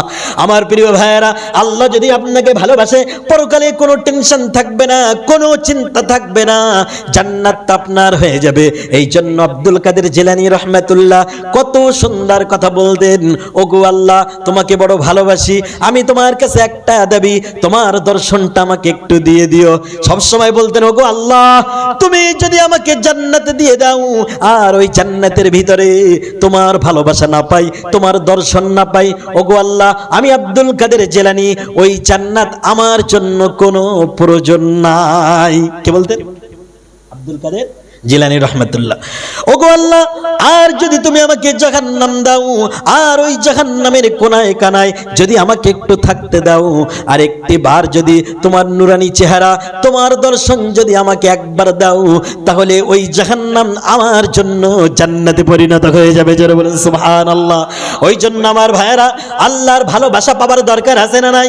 আল্লাহর ভালোবাসা পেলে ইহকাল পরকাল আপনার জন্য সুখময় হয়ে যাবে, চিরস্থায়ী জীবন পরকালের জীবন আপনার জন্য জান্নাত হয়ে যাবে। আর কোন মুমিন বান্দার সারা জীবনের স্বপ্ন হলো জান্নাত। আল্লাহ যদি কিয়ামতের ময়দানে বলে, ও আমার বান্দা, ও আব্দুল জলিল, ও আব্দুল খলিল, ও আব্দুল্লাহ, ও ওবাইদুল্লাহ, ও হামিদুল্লাহ, যা বান্দা তোকে মাফ করে দিলাম, দুনিয়ার সব গুনাহ তোকে মাফ করে দিলাম, আজকে চিরস্থায়ী জান্নাতের ভিতরে চলে যা, ফাদখুলি ফি ইবাদি ওয়াদখুলি জান্নাতি, ও আমার বান্দা যা আমার প্রশস্তময় জান্নাতের দিকে চলে যা। বলেন মনটা কেমন হয়ে যাবে? আবেগ উৎফুল্ল হয়ে যাবে। আমার প্রিয় ভাইয়েরা, এই জন্য জান্নাতের আলোচনা আমি এখন করতে চাই না। আমার বলেন তো দেখি, আপনারা মনে মনে করেন, ও হুজুর এত গুনাহ করেছি, এত অপরাধ করেছি, এত অপরাধ করেছি, আমার আল্লাহ কি আমাকে মাফ করবে কি করবে না? মনে হয় কি হয় না? আমি বললাম আল্লাহ হলেন ওয়ায়াগফির লাকুম যুনুবাকুম, আল্লাহ বলেন বান্দা আমি তোর জীবনের সব গুনাহ মাফ করে দেব। জোরে বলেন সুবহানাল্লাহ। এখন আপনাদের মনে হতে পারে, হুজুর আমি জীবনে এত গুনাহ করেছি, এত গুনাহ করেছি, আল্লাহ কেমনে মাফ করবে? আমার প্রিয় ভাইরা, এই দুনিয়ায় যখন কোনো অপরাধী অপরাধ করে থানায় পুলিশরা তাকে ধরে নিয়ে যায়, তারপরে যখন বেল পেয়ে জামিনে মুক্তি হয়ে যায়, দেখবেন ওই ব্যক্তিকে যদিও থানা থেকে তাকে বেকসুর মাফ করে দেয়, কিন্তু তারপরও থানার ডায়েরিতে তার নামে একটা লাল কালির দাগ পড়ে কি পড়ে না? পড়ে না? পড়ে। যদিও তাকে মাফ করে দিল, কোর্ট থেকে তাকে বেকসুরে মাফ করে দিল, কিন্তু লাল কালির একটা দাগ পড়ে যায়। আল্লাহ তাআলা রব্বুল আলামিন বলেন, ও আমার বান্দারা শোনো শোনো, তুমি কত গুনাহ করেছো, কত গুনাহ করেছো, তোমার গুনাহ যদি গায়ে পাহাড় সমান, আমি আল্লাহ আমার রহমত হলো আরশে আজিম সমান, আকাশ সমান। ও বান্দা তোমার গুনাহ যদি হয় আকাশ সমান, আমি আল্লাহ আমার রহমত হলো আরশে আজিম সমান। বান্দা ওঠো ওঠো, গভীর রজনীতে একটু ওঠো। দুনিয়ার মানুষ যখন ঘুমিয়ে যাবে, স্ত্রী ঘুমিয়ে যাবে, সন্তান ঘুমিয়ে যাবে, প্রতিবেশী ঘুমিয়ে যাবে, কেউ তোমাকে দেখবে না, সন্তান তোমাকে দেখবে না, স্ত্রী তোমাকে দেখবে না, কেবলমাত্র আমি তোমার রব আমাকে খুশি করার জন্য শীতের আরামে বিছানা তুমি ছেড়ে দেবে আর আল্লাহর সামনে দাঁড়িয়ে যাবে, ওযু করবে, সিজদায় লুটিয়ে পড়বে। দুনিয়ার কোনো মানুষ তোমাকে দেখতে পাবে না, আমি আল্লাহ তোমাকে দেখবার ফেরেশতাদের সামনে গর্ব করব। ও বান্দা তুমি সিজদায় গিয়ে বলবে, আল্লাহ আমার মতো আসমানের নিচে জমিনের উপরে এত অপরাধী আর কেউ নাই। ও বান্দা তুমি কাঁদবে, তোমার চোখের পানির কারণে 3000 বছর ধরে জ্বালানো জাহান্নামের আগুনকে আমি আল্লাহ নিভিয়ে দেবার ক্ষমতা রাখি। জোরে বলেন সুবহানাল্লাহ। বান্দা তখন কাঁদবে, কাঁদার পরে বান্দা যখন আল্লাহর দিকে হাত উঠাবে আর কাঁদা শুরু করবে, আল্লাহর নবী বলেন দুইটি ফোঁটা আল্লাহর কাছে বেশি প্রিয়। একটি হলো জিহাদের ময়দানে বান্দা যখন ইসলাম প্রতিষ্ঠিত করার জন্য রক্ত নির্গত করে, রক্ত ঝরায়, ওই রক্ত যখন দুনিয়ার মাটিতে পড়ার আগেই আল্লাহ ওই বান্দার সব গুনাহ মাফ করে দেয়। জোরে বলেন সুবহানাল্লাহ। আল্লাহর নবী বলেন আরেকটি হলো মানুষের চোখের পানির ফোঁটা বান্দা যখন গভীর রজনীতে ওঠে, নামাজের মধ্যে জাহান্নামের ভয়ে ক্রন্দন করা শুরু করে, ওই চোখ দিয়ে যে পানির ফোঁটা নির্গত হয় ওটা আল্লাহর কাছে এত বেশি প্রিয়, এত বেশি প্রিয়, বান্দা ওই চোখের পানির ফোঁটা নাকের ডগায় আসার আগেই বান্দার জীবনের সব গুনাহ না আল্লাহ মাফ করে দেয়। আমার প্রিয় ভাইয়েরা, শুধু মাফ করে না, বরং ওই বান্দা, আমি বলতেছিলাম, থানা থেকে বেকসুর খালাস পেলে তার নামে একটা লাল কালির দাগ থেকে যায়। আল্লাহ বলেন, বান্দা আমি শুধু মাফ করি না, বরং বান্দা তুই এতদিন ধরে 60 বছর ধরে, 70 বছর ধরে, 50 বছর ধরে যত গুনাহ করেছিস, আমার ফেরেশতারা তোর নামে যত লাল কালির দাগ দিয়েছে, আমি আল্লাহ ওই লাল কালির দাগগুলোকে ওই জীবনের মতো মুছে সাফ করে দে। আমার আল্লাহ কত দয়ালু, কত ক্ষমাশীল, কত ক্ষমাশীল। প্রিয় ভাইয়েরা, যুবক বন্ধুরা মনে করে, এটা দেখি, যুবক বন্ধুরা মনে করে, হুজুর আমি তো এখনো যুবক মানুষ। কি মনে করে? আমি তো এখনো যুবক মানুষ, আমার অমুক মরবে, আমার দাদু মারা গেছে, আমি তো এখনো যুবক মানুষ, আমি কি এত সহজে মরবো? বলে কি বলে না? আমার প্রিয় ভাইয়েরা, এমন মনে করা চলবে না, কারণ তুমি যুবক মানুষ। আজকে এই বক্তব্যটা একটু মনোযোগ দিয়ে শোনো। মৃত্যুর কোনো গ্যারান্টি নাই। মানুষের দুনিয়া আসার সিরিয়াল আছে, কিন্তু যাবার কি কোনো সিরিয়াল আছে নাকি? এটি ধরে আল্লাহুম্মা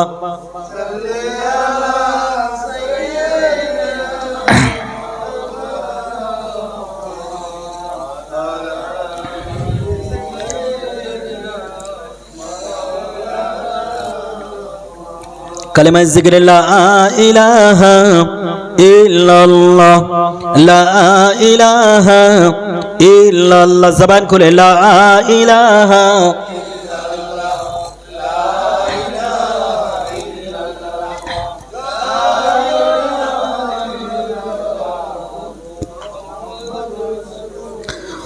আল্লাহ। আল্লাহ জিকির করেন। আল্লাহ জিকির মজা আছে না নাই ভাই?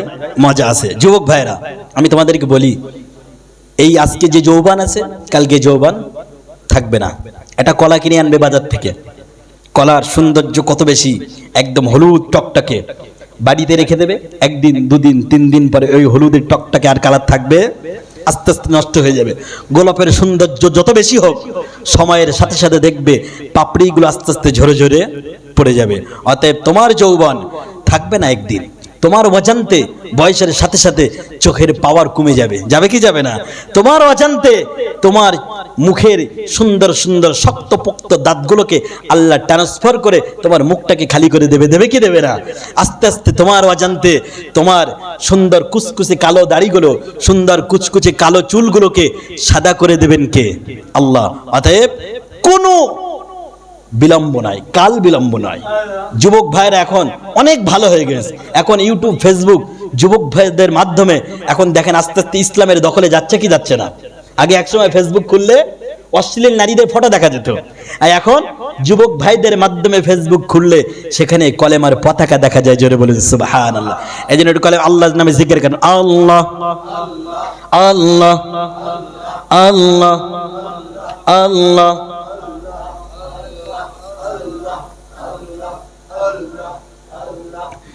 আল্লাহ আল্লাহ জপ মন জপ আল্লাহ আল্লাহ আল্লাহ আল্লাহ আল্লাহ জপ মন জপ আল্লাহ আল্লাহ আল্লাহ। ও নাম জপে জীবন হবে ফুলে ফুলে নূরে উজালা। আল্লাহ আল্লাহ জপ মন জপ আল্লাহ আল্লাহ আল্লাহ।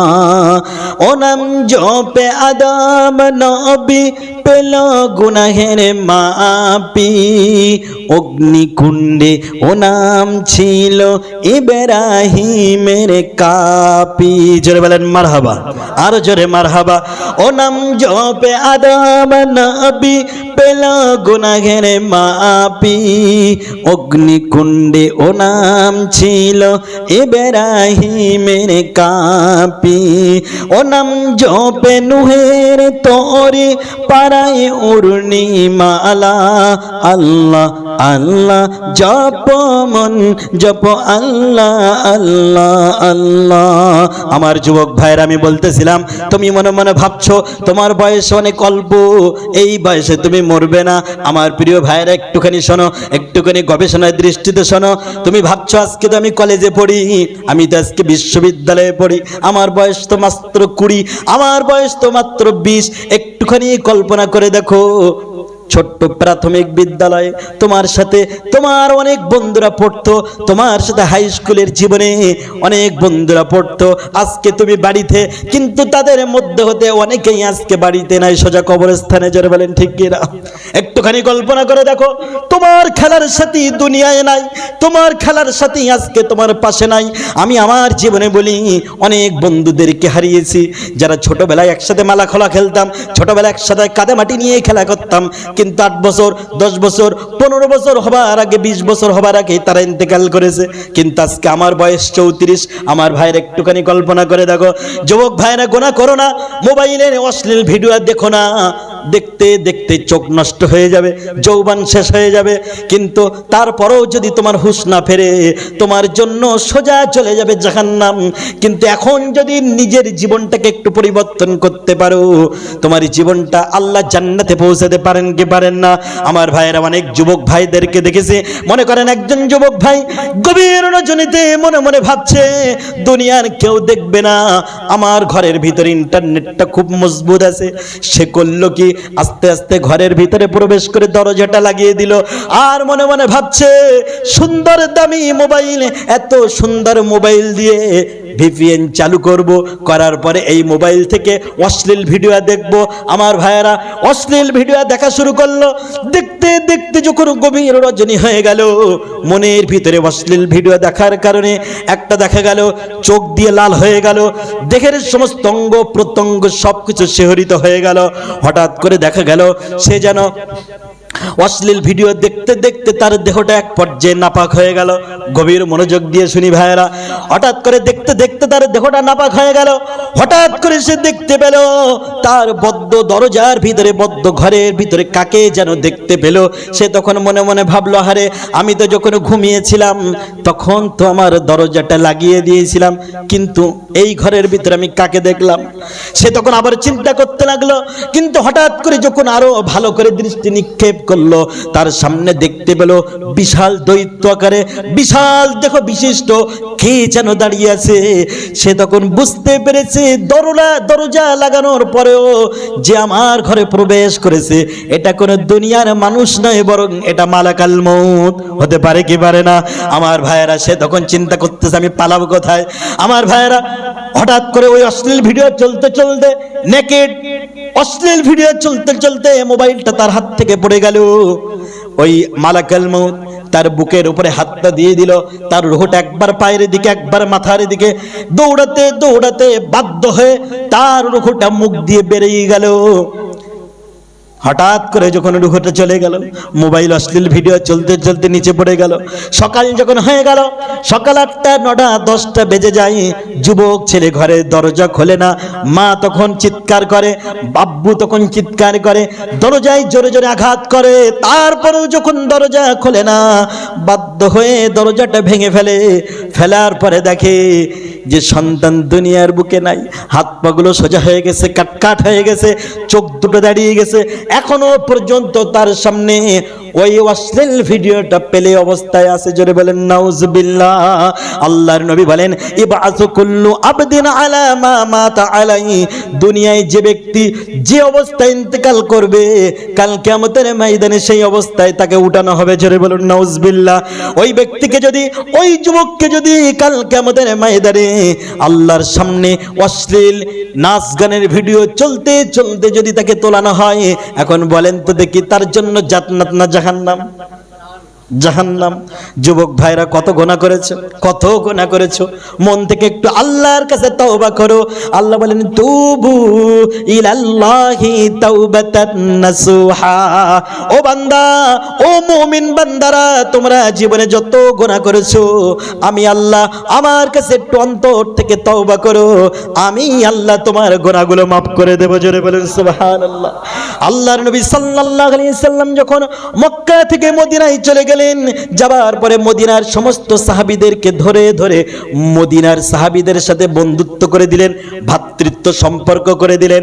একজন সাহাবী, নাম তার সাইদ বিন আব্দুর রহমান, এই সাইদ বিন আব্দুর রহমানকে আল্লাহর নবী মক্কার একজন সাহাবীর সাথে তার সম্পর্ক করে, মদিনার একজন সাহাবীর সাথে সম্পর্ক করে দিলেন।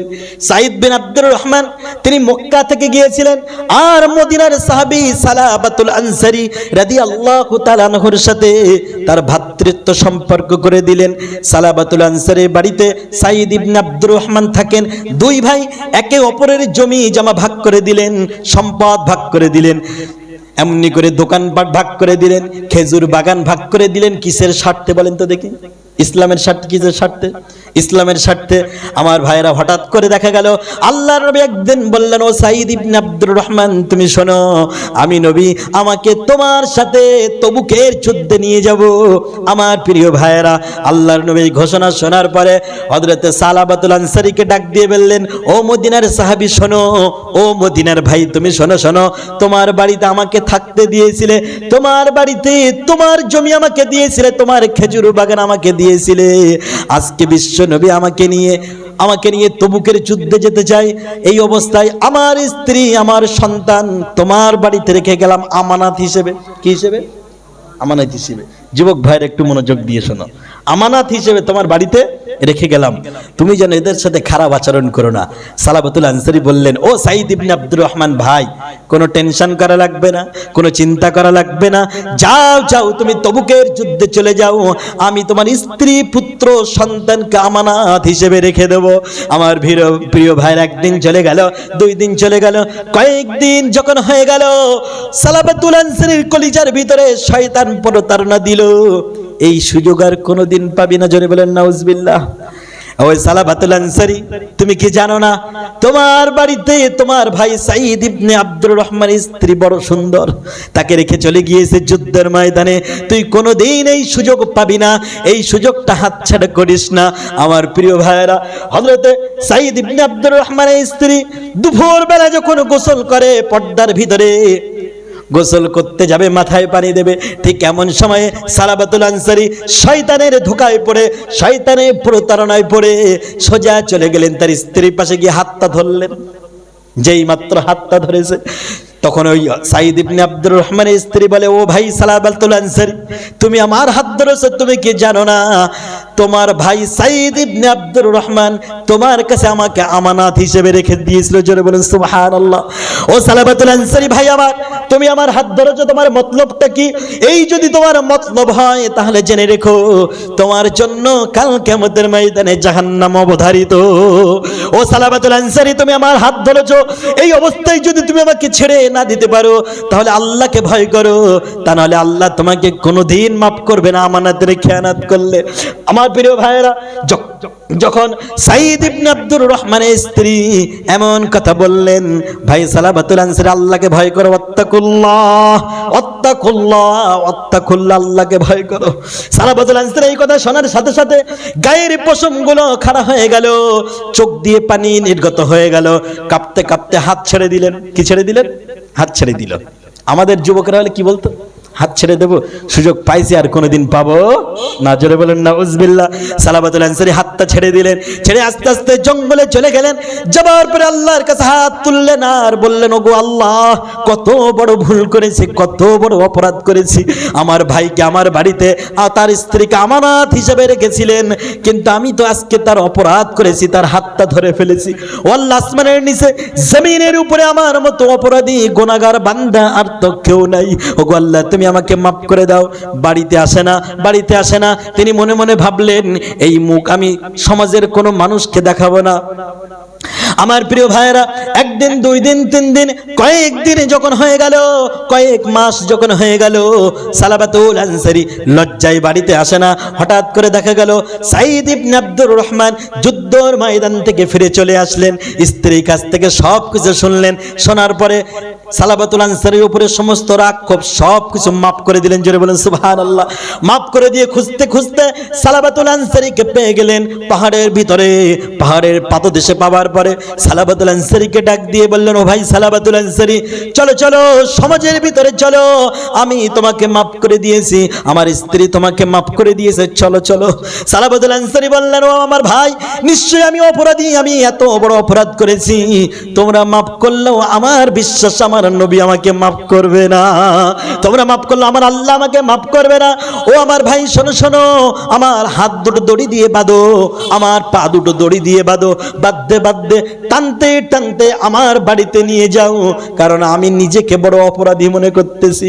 আমার ভাইয়েরা সালাবাতুল আনসারী হাত বাঁধলেন, পাও বাঁধলেন, বাঁধতে বাঁধতে তার বাড়ির দিকে নিয়ে যেতেছে। হঠাৎ করে তার একমাত্র কন্যা হযরতে খামসা রাদিয়াল্লাহু তাআলা আনহা, ওই সালাবাতুল আনসারীর একমাত্র কন্যা, তিনি এসে সাথে সাথে গেলেন আর বললেন, হে আমার পিতা, তোমাকে বড় ভালো মনে করতাম, কারণ তুমি রাসূলের সাহাবী। কার সাহাবী? রাসূলের সাহাবী। কিন্তু তুমি এমন একটা কাজ করে বসেছো, তোমাকে পিতা বলতো আজকে আমার বড় লজ্জাবোধ করে। সালাবাতুল আনসারী রাদিয়াল্লাহু তাআলা আনহু এই কথা শোনার পরে হযরত সাঈদ ইবনে আব্দুর রহমানকে বলছে, ভাই আমাকে বাড়ি নিয়ে যাবার কোনো দরকার নাই, তুমি আমাকে সর্বপ্রথম হযরত আবু বকরের বাড়িতে নিয়ে চলো, আমি তাকে জিজ্ঞাসা করি যে এই অবস্থায় আমাকে আল্লাহ মাফ করবে কি করবে না। সুবহানাল্লাহ। ভুল করেছে, মাফ পাওয়ার জন্য এত কষ্ট করতেছে। মুমিন যে হয়, মুমিন ভুল করতে পারে কিন্তু ক্ষমা চাওয়ার জন্য সময় নষ্ট করে না। আমার প্রিয় ভাইয়েরা, হযরত সালাবাতুল আনসারী বাড়িতে গেলেন না, সাথে সাথে হযরত আবু বকর রাদিয়াল্লাহু তাআলা আনহু বাড়িতে চলে গেলেন। যাবার পরে আবু বকরকে ডাক দিয়ে বললেন, ও আমার আবু বকর ভাই, ও সিদ্দিক আকবর, আমি এত বড় ভুল করেছি, এত বড় অপরাধ করেছি, আপনি বলেন তো দেখি আমাকে মাফ করবে কি করবে না আল্লাহ? হযরত আবু বকর বলেন, ও সালাবাতুল আনসারী, তোমাকে আল্লাহ মাফ করবে কি করবে আমি জানি না, কিন্তু আমার বাড়ি থেকে তুমি বেরিয়ে যাও। হযরত সালাবাতুল আনসারী মনটা খারাপ হয়ে গেল, উনি চলে গেলেন। হযরত সাঈদ ইবনে আব্দুর রহমানকে বললেন, ভাই আমাকে নিয়ে চলো ওমরের দরবারে, ওমর দেখি কি বলে, আবু বকর ফেরাতে পারে, নিশ্চয়ই ওমর আমাকে ফিরিয়ে দেবে না। ওমরের বাড়িতে যখন নিয়ে যাওয়া হলো, ওমর রাদিয়াল্লাহু তাআলা আনহু সব কিছু শুনলেন, শোনার পরে বললেন, ও সালাবাতুল আনসারী, তুমি তোমার ভাইয়ের স্ত্রী আমানত রক্ষা করতে পারো নাই, অতএব আল্লাহ তোমাকে মাফ করবে কি করবে জানি না, কিন্তু তোমাকে সময় দিলাম, তুমি আমার বাড়ি থেকে দ্রুত বেরিয়ে যাও, দ্রুত বেরিয়ে যাও। আমার প্রিয় ভাইরা, অপরাধ কি করেছে? শুধু হাত ধরেছে। কি করেছে? আর আমাদের যুবক ভাইরা হাত ধরাকে তো কোনো অপরাধী মনে করে না। কি মনে করে? হাত ধরাকে কোনো অপরাধী মনে করে না, বলে হুজুর এটা আমার ছিল আগে জাস্ট ফ্রেন্ড। কি ছিল? Just friend. হাত ধরার মাধ্যমে থেকে আমি গার্লফ্রেন্ড বানানোর সুযোগ একটা পাইছি, জোরে বলুন নাউজুবিল্লাহ। তারপরে ক্লোজ ফ্রেন্ড বানিয়েছি। কিন্তু সাহাবী তিনি করলেন কি? শুধুমাত্র হাত ধরেছেন, আর ওই সময় উনি বলেছেন, ওয়াত্তাকুল্লাহ, আল্লাহকে ভয় করো। আল্লাহকে এত ভয় করেছে, উনি মনে মনে করছে যে আমাকে আল্লাহ কোনোদিন মাফ করবে না। উনি হযরত সাঈদ ইবনে আব্দুর রহমানকে ডাক দিয়ে বললেন, ও ভাই সাঈদ ইবনে আব্দুর রহমান, আবু বকর আমাকে ফেরাতে পারে, উসমান এমনি করে ওমর আমাকে ফেরাতে পারে, কিন্তু ওমরের দরবারে, হযরত উসমানের দরবারে আমাকে একটু নিয়ে চলো। আমার প্রিয় ভাইয়েরা, উসমানের বাড়িতে নিয়ে যাওয়া হলো, আলী রাদিয়াল্লাহু তাআলা আনহুর বাড়িতে নিয়ে যাওয়া হলো। তারাও বললেন, সালাবা, আল্লাহ তোমাকে মাফ করবে কি করবে জানি না, কিন্তু আমার বাড়ি থেকে দ্রুত বেরিয়ে যাও। আমার প্রিয় ভাইয়েরা, এবারে হযরত সালাবাতুল আনসারী ডাক দিয়ে বলেন, ভাই সাঈদ ইবনে আব্দুর রহমান, শোনো শোনো, দুনিয়ার মানুষ আমাকে তাড়িয়ে দিতে পারে, কিন্তু আমার বিশ্বাস দয়ার নবী, মায়ার নবী, রাহমাতাল লিল আলামিন, বিশ্ব নবী কোনদিন আমাকে তাড়িয়ে দেবে না। জোরে বলেন সুবহানাল্লাহ। হযরত সালাবাতুল আনসারী হাত বাঁধা, পাও বাঁধা, টানতে টানতে সাঈদ ইবনে আব্দুর রহমান বিশ্ব নবীর দরবারে নিয়ে চলে গেলেন। আল্লাহর নবী বললেন, তোমার এই অবস্থা কেন বলো? হযরত সালাবাতুল আনসারী কাঁদে আর বলে, ইয়া রাসূলুল্লাহ, ইয়া হাবিবাল্লাহ, আমি সাঈদ ইবনে আব্দুর রহমান স্ত্রীর সাথে এমন অপরাধ করেছি, হাতটা ধরে ফেলেছিলাম, আমি আমার ভাইয়ের আমানত রক্ষা করতে পারে নাই, তখন উনি বলেছিলেন ওয়াত্তাকুল্লাহ, আল্লাহকে ভয় করো, অতএব আমি নিজেকে আর মাফ করতে পারতেছি না। ইয়া রাসূলুল্লাহ, আপনি বলেন তো দেখি, আল্লাহ তাআলা রব্বুল আলামিন আমার এই গুনাহ কোনদিন মাফ করবে কি করবে না? আল্লাহর নবী বললেন, ও সালাবা শোনো শোনো, আল্লাহ তাআলা রব্বুল আলামিন তোমার গুনাহ মাফ করবে কি করবে না আমি জানি না, কিন্তু তুমি দ্রুত আমার বাড়ি থেকে বেরিয়ে যাও। এখন বলেন ভাই, আল্লাহ রাসূল যাকে ফিরিয়ে দিয়েছে তার কি দুনিয়ার আর কোথাও যাওয়ার জায়গা আছে? আছে কি? আছে কি? আছে না নাই? আছে, একটা জায়গা আছে। কোথায় বলেন তো? কার দরবার? আল্লাহর দরবার। কার দরবার? আল্লাহর দরবার।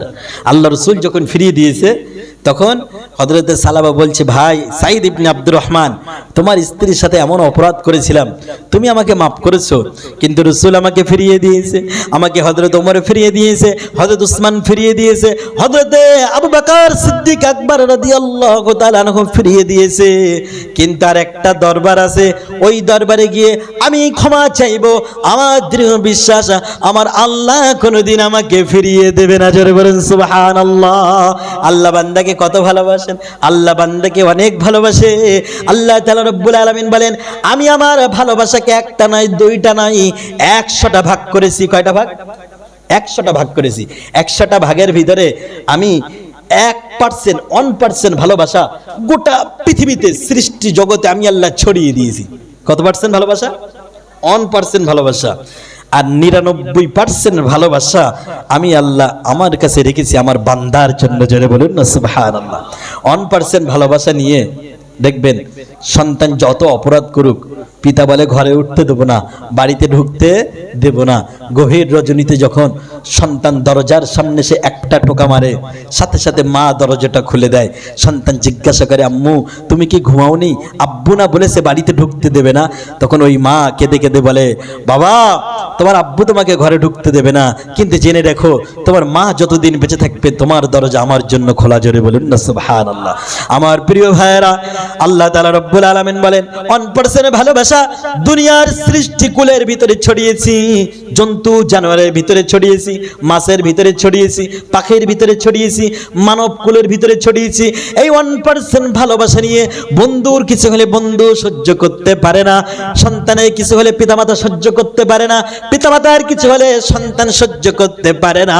তাহলে একটুখানি কল্পনা করুন যে আল্লাহ তাআলা রব্বুল আলামিনের কাছে 99% ভালোবাসা আছে, সেই আল্লাহ বান্দাকে কত ভালোবাসে। বাসে কি বাসে না? বাসে। আল্লাহ বান্দাকে অনেক ভালোবাসে। কাল কিয়ামতের ময়দানে আল্লাহ তাআলা রব্বুল আলামিন শুধুমাত্র বান্দাদেরকে কি করে জান্নাতে দেওয়া যায় তার অজুহাত খুঁজবেন। কি খুঁজবেন? অজুহাত। কি খুঁজবেন? অজুহাত।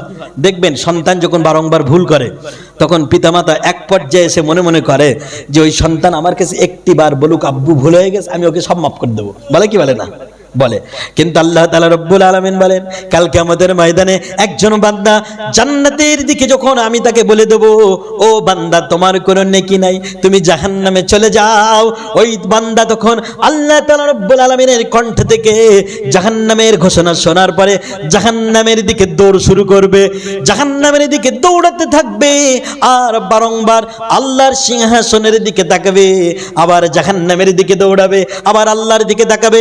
আল্লাহ তাআলা রব্বুল আলামিন বলবেন, ও আমার ফেরেশতারা ওই বান্দাকে একটু থামিয়ে দাও, ওই বান্দাকে একটু থামিয়ে দাও, ওই বান্দা জাহান্নামের দিকে যায় আর আমার দিকে বারে বারে কেন তাকায়? আল্লাহ তাআলা রব্বুল আলামিন ওই বান্দাকে যখন জিজ্ঞাসা করবে, ওই বান্দা তখন বলবে, গো আল্লাহ দুনিয়ায় অনেক ওয়াজ শুনেছি, ওই সুন্নিয়া মসজিদের সামনে শুনেছিলাম যে আপনার রহমত বান্দার প্রতি 1 ভাগ নয় 2 ভাগ নয় 99 ভাগ। কত ভাগ? এই জন্য আমি দুনিয়ায় কোন ভালো কাজ করতে পারি নাই, এমন কোন কাজ করতে পারি নাই যে কাজের ভিতরে আপনি আমাকে জান্নাত দিবেন।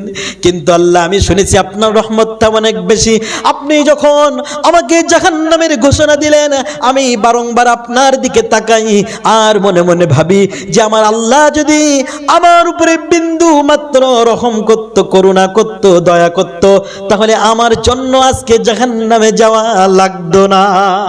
আমার প্রিয় ভাইরা, আল্লাহ তাআলা রব্বুল আলামিন বলবেন, ও আমার বান্দা শোনো শোনো, তোমাকে জাহান্নামে যেতে বললাম, কিন্তু বারংবার তুমি আমার রহমতের ভিক্ষুক সেজে আমার দিকে তাকাও। তোমার তাকানোর দৃশ্যটা আমার এত ভালো লেগেছে, আমার দরিয়া রহমতের দরিয়ায় জোশ মেরেছো বান্দা। শোনো শোনো, আমি তোমার জীবনের গুনাহ মাফ করে তোমার জন্য জান্নাতের ঘোষণা দিলাম। আরো জোরে বলুন সুবহানাল্লাহ। আমার প্রিয় ভাইরা, সুবহানাল্লাহ বললে নেকি হবে না গুনাহ হবে বলেন তো? নেকি হবে, নেকি হবে না? আসলে মানুষ অনেক জায়গায় দেখেছি মানুষ সুবহানাল্লাহ বলতে চায় না, কারণ মানুষ কি বলেন তো, লাভে লব হয় কিন্তু বিনা লাভে তুলেও বয় না, ঠিক না ভাইরা? অনেকে বলে হুজুর সুবহানাল্লাহ বলে লাভটা কি? সুবহানাল্লাহ বলে লাভ কি? আল্লাহর নবী বলেন, একজন ব্যক্তি যার জন্য যে জান্নাত বরাদ্দ আছে, ওই জান্নাতের ভিতরে তাকে তো প্রবেশ করানো হবে, কিন্তু ওই জান্নাত হলো একটা খোলা ময়দান। কি ময়দান বললাম? খোলা ময়দান। ওই বান্দা দুনিয়ায় যত ইবাদত করবে, তার ইবাদতের বিনিময়ে তার জান্নাতটা আল্লাহ সুন্দর করে সাজাবেন। জোরে বলেন সুবহানাল্লাহ। শুধু সাজাবে না, বলা হচ্ছে যখন কোনো বান্দা একবার সুবহানাল্লাহ বলে, কতবার? একবার, তখন ওই বান্দার জন্য জান্নাতের ভিতরে একটি গাছ লাগিয়ে দেওয়া হয়। আল্লাহর নবী বলেন, ওই বান্দা একটিবার সুবহানাল্লাহ বলার কারণে জান্নাতের ভিতরে এমন একটি গাছ লাগিয়ে দেওয়া হয়, ওই গাছটা এত বড়, এত বড়, 500 বছর একটা সুস্থ সবল ঘোড়া যদি ওই জান্নাতের গোড়া থেকে দৌড়াতে শুরু করে, 500 বছর দৌড়ানোর পরেও ওই জান্নাতের গাছের ছায়া অতিক্রম করতে পারবে না। তাহলে ওই জান্নাতের গাছটা কত বড়? জোরে বলুন সুবহানাল্লাহ। এত বড় জান্নাত, আজকে যতবার সুবহানাল্লাহ বলেছেন, ওই জান্নাতের ভিতরে গাছ লাগিয়ে দিয়েছেন কে? আল্লাহ। এই জন্য আমার ভাইয়েরা বলতেছিলাম, আল্লাহর রহমতটা অনেক বেশি। কত বেশি? আল্লাহর রহমতটা অনেক বেশি। আপনি যত গুনাহ করেছেন, ভয় পাওয়ার কোনো সুযোগ নাই। শয়তান আপনাকে বলবে, ও বান্দা, তোমার এত গুনাহ, এত গুনাহ, তোর মতো পাপিষ্ঠ দুনিয়ার বুকে কেউ নাই। তুই মদ খাইতিস, তুই চুরি করতিস একটা সময়ে, তুই মিথ্যা কথা বলতিস একটা সময়ে, আজকে তুই যদি নামাজ পড়িস, তুই যদি রোজা করিস, গ্রামের মানুষ তোকে নিয়ে ঠাট্টা করবে, বিদ্রুপ করবে, তুই যাস না মসজিদে, যাস না। আমার আল্লাহ বলে, ও বান্দা শোনো শোনো, দুনিয়ার মানুষ ঠাট্টা বিদ্রুপ করতে পারে, কিন্তু একটি বার যখন তুমি ওযু করে মসজিদে যাবে, আমি আল্লাহ তোর জীবনের সব গুনাহ মাফ করে দেব। আমার প্রিয় ভাইরা, এই জন্য হযরত সাঈদ ইবনে আব্দুর রহমান এই সালাবাতুল আনসারী মনে মনে ভাবলেন যে দুনিয়ার সব দরজা আমার জন্য বন্ধ হয়ে যেতে পারে, কিন্তু একটা দরজা খোলা আছে। ওই দরজার নাম কি? আল্লাহর দরজা। কার দরজা? একটা দরবার খোলা আছে। কটা পর্যন্ত করতে হবে ভাইরা? টাইম কি যুবক ভাইরা কিছু বলেছে? রান্না বান্না কতদূর কি শেষ? রান্না বান্না কমপ্লিট? ঠিক আছে। ভাইরা বলেছিল হুজুর রান্না বান্না পর্যন্ত। কোন পর্যন্ত? রান্না বান্না পর্যন্ত। এখন বাজে 11:15, ঘন্টা 2। মাশাআল্লাহ। সাউন্ড আরো সুন্দর হলে ভাই, এই সাউন্ডে কি বলেন তো, এই সাউন্ডে আমার বলতে কষ্ট হচ্ছে। কষ্ট হচ্ছে কিরকম? কিছু কিছু সাউন্ড আছে ভিতর থেকে কষ্ট হয় না, এটা সাউন্ডের যত আমি চিল্লাবো তত আওয়াজ হবে, কিন্তু হালকা সাউন্ড দিলে আওয়াজ হবে না। এটা হ্যাঁ হ্যাঁ হ্যাঁ, অরিজিনাল লোক নেই, তারপরেও আপনাদের যেমন বাজেট তেমন মাইক, এতে কিছু করারও নাই। ঠিক আছে, মন খারাপ করার কোনো জায়গা নেই নাই। এখন শোনেন, হযরত সালাবাতুল আনসারী মনে মনে ভাবছে, দুনিয়ার সব দরজা আমার জন্য বন্ধ হয়ে যেতে পারে, রাসূলের দরজা বন্ধ হয়ে যেতে পারে, হযরত ওমরের দরজা বন্ধ হয়ে যেতে পারে, কিন্তু আমার আল্লাহ হলেন দয়াশীল, ক্ষমাশীল। তার একটা নাম রহমান, আর একটা নাম রহিম, একটা নাম গফফার, আর একটা নাম গফুর। তার দরজা বন্ধ হয়ে যেতে পারে না। আমি চললাম গুহার মধ্যে। তিনি ডাক দিয়ে বললেন, সাঈদ ইবনে আব্দুর রহমান, তুমি আমার হাতের দড়ি খুলে দাও, আমার পায়ের দড়ি খুলে দাও। আমি মক্কায় যাব না, মদিনায় যাব না, আমার এই মুখটা কোনোদিন দেখাবো না। সাথে ছিল তার কন্যা খামসানা। হযরত খামসানা রাদিয়াল্লাহু তাআলা আনহা তার পিতাকে ডাক দিয়ে বললেন, ও আমার পিতা, শোনো শোনো, তুমি এমন একটা অপরাধ করেছো, রাসূল তোমাকে বের করে দিয়েছে, তুমি এমন একটা অপরাধ করেছো, আবু বকর, হযরত উসমান, ওমর, আলী সব তোমাকে বের করে দিয়েছে। যত যতদিন না পর্যন্ত আল্লাহ তোমাকে না মাফ করবে ততদিন আমি তোমাকে পিতা হিসেবে পরিচয় দেব না। এই কথাটা শুনলে পিতার মন ভাঙবে কি ভাঙবে না? পিতা তখন মনে মনে ভাবলেন, আর পিতা বললেন, ও আমার কলিজার টুকরা, নয়নের পুতলি, কলিজার টুকরা সোনা, তুমি শোনো, তুমি আমাকে কি পিতা বলে ডাকবে না? আমার রাসূল যখন আমাকে ফিরিয়ে দিয়েছে, এই মুখ আমি দুনিয়ার কাউকে দেখাতে চাই না। তখন তিনি সাঈদ ইবনে আব্দুর রহমানকে ডাক দিয়ে বললেন, ভাই সাঈদ ইবনে আব্দুর রহমান, আমার হাতের দড়ি খুলে দাও, আমার পায়ের দড়ি খুলে দাও। আমি মক্কায় যাব না, মদিনায় যাব না, কোনো জায়গায় যাব না, আমি পাহাড়ের পাদদেশে চলে যাব। ততদিন পর্যন্ত আমার চোখের পানি বন্ধ করব না, যতদিন না পর্যন্ত আল্লাহর তরফ থেকে, আসমান থেকে কোনো ফায়সালা না আসে। জোরে বলুন সুবহানাল্লাহ। সবাই চলে গেল। সাঈদ ইবনে আব্দুর রহমান হাতের দড়ি খুলে দিলেন, পায়ের দড়ি খুলে দিলেন। দেবার পরে হযরতে সালাবাতুল আনসারী দৌড় দিলেন পাহাড়ের গুহার দিকে। কোন দিকে চলে যায় তিনি জানেন না। একদিন, দুদিন, কয়েকদিন হয়ে গেল। আসমানের নিচে গিয়ে কান্দে, জমিনের নিচে গিয়ে কান্দে, গুহার মধ্যে গিয়ে বসে বসে আল্লাহকে ডাক দিয়ে বলে, ওগো আল্লাহ, দুনিয়ার সন্তান যখন অপরাধ করে, দুনিয়ায় কোনো মানুষ তাকে মেনে নেয় না, কিন্তু দুনিয়ার পিতামাতার কাছে যখন ক্ষমা চায়, ওই পিতামাতা তাকে সব গুনাহ মাফ করে দেয়। ও আল্লাহ, তুমি পিতামাতার থেকে আমাকে বেশি ভালোবাসো। ও আল্লাহ, তুমি আমাকে এত সুন্দর করে বানিয়েছো, আর এই সুন্দর দেহটা যদি জাহান্নামের আগুনেতে পড়ে, তোমার তো কোনো লাভ হবে না। আর যদি তুমি আমাকে মাফ করে দাও, দুনিয়ার কোনো মানুষ তোমাকে কৈফিয়ত করবে না। ওগো আল্লাহ, তুমি আমাকে মাফ করে দাও। বারংবার যখন কাঁদে, হঠাৎ করে দেখা গেল আল্লাহ তাআলা রব্বুল আলামিন জিবরাইলকে পাঠিয়ে দিলেন আল্লাহর রাসূলের কাছে। গিয়ে কোরআন আয়াত অবতীর্ণ হয়ে গেল, ওয়াল্লাযীনা ইযা ফাআলু ফাহিশাতান আও যালামু আনফুসাহুম যাকারুল্লাহা ফাস্তাগফিরু লিযুনুবিহিম। আল্লাহু আকবার। আরো জোরে বলেন আল্লাহু আকবার। আল্লাহ তার নবীকে ডাক দিয়ে বলেন, ও নবী, ও নবী, তুমি কি জান্নাতের মালিক নাকি? ও নবী, তুমি কি জাহান্নামের মালিক নাকি? আল্লাহর নবী বলেন, ওগো আল্লাহ, আমি জান্নাতের মালিকও না, জাহান্নামের মালিকও না।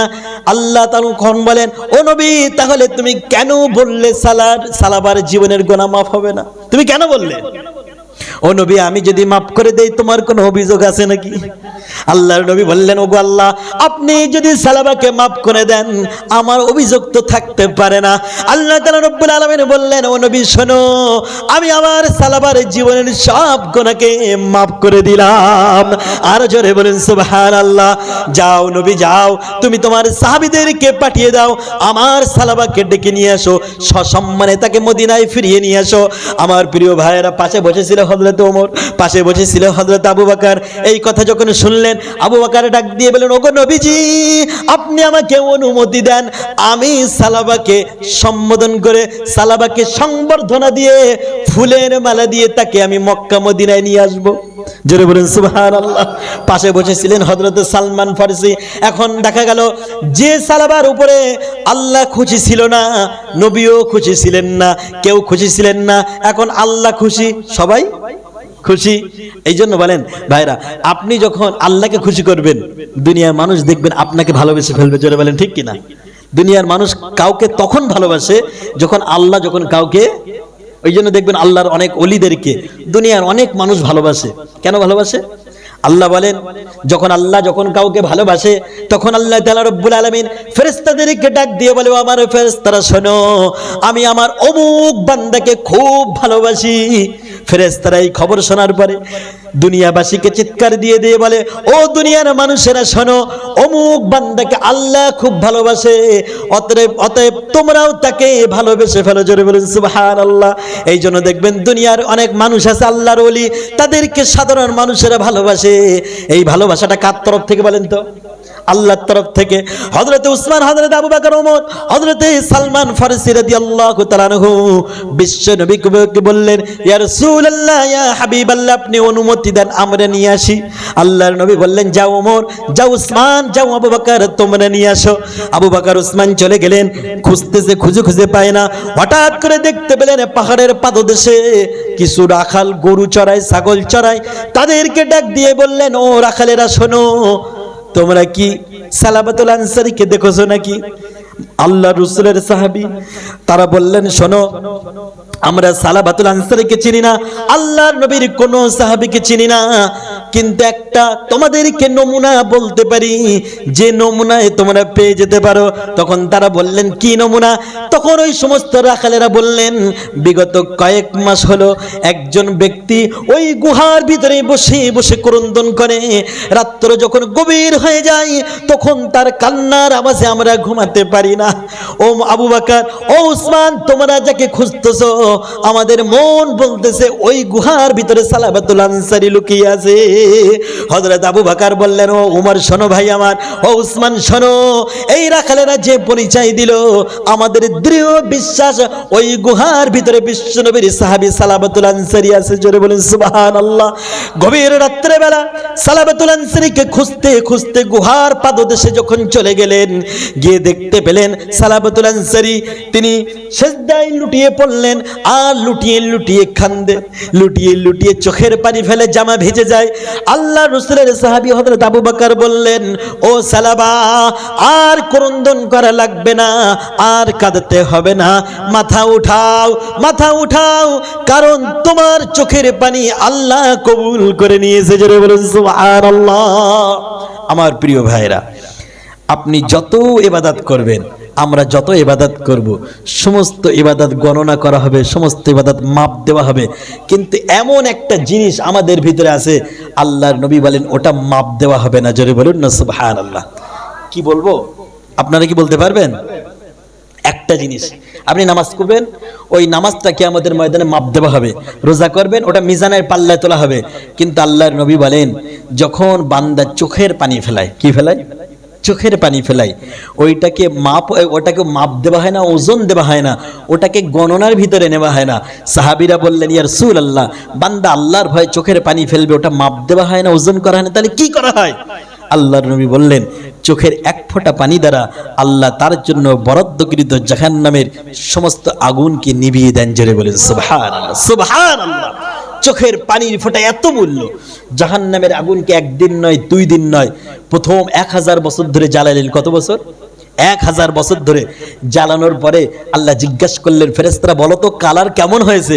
ফেরেশতারা বললেন, ওগো আল্লাহ, 1000 বছর ধরে জ্বালানোর পরে কালার হয়েছে লাল। কি লাল?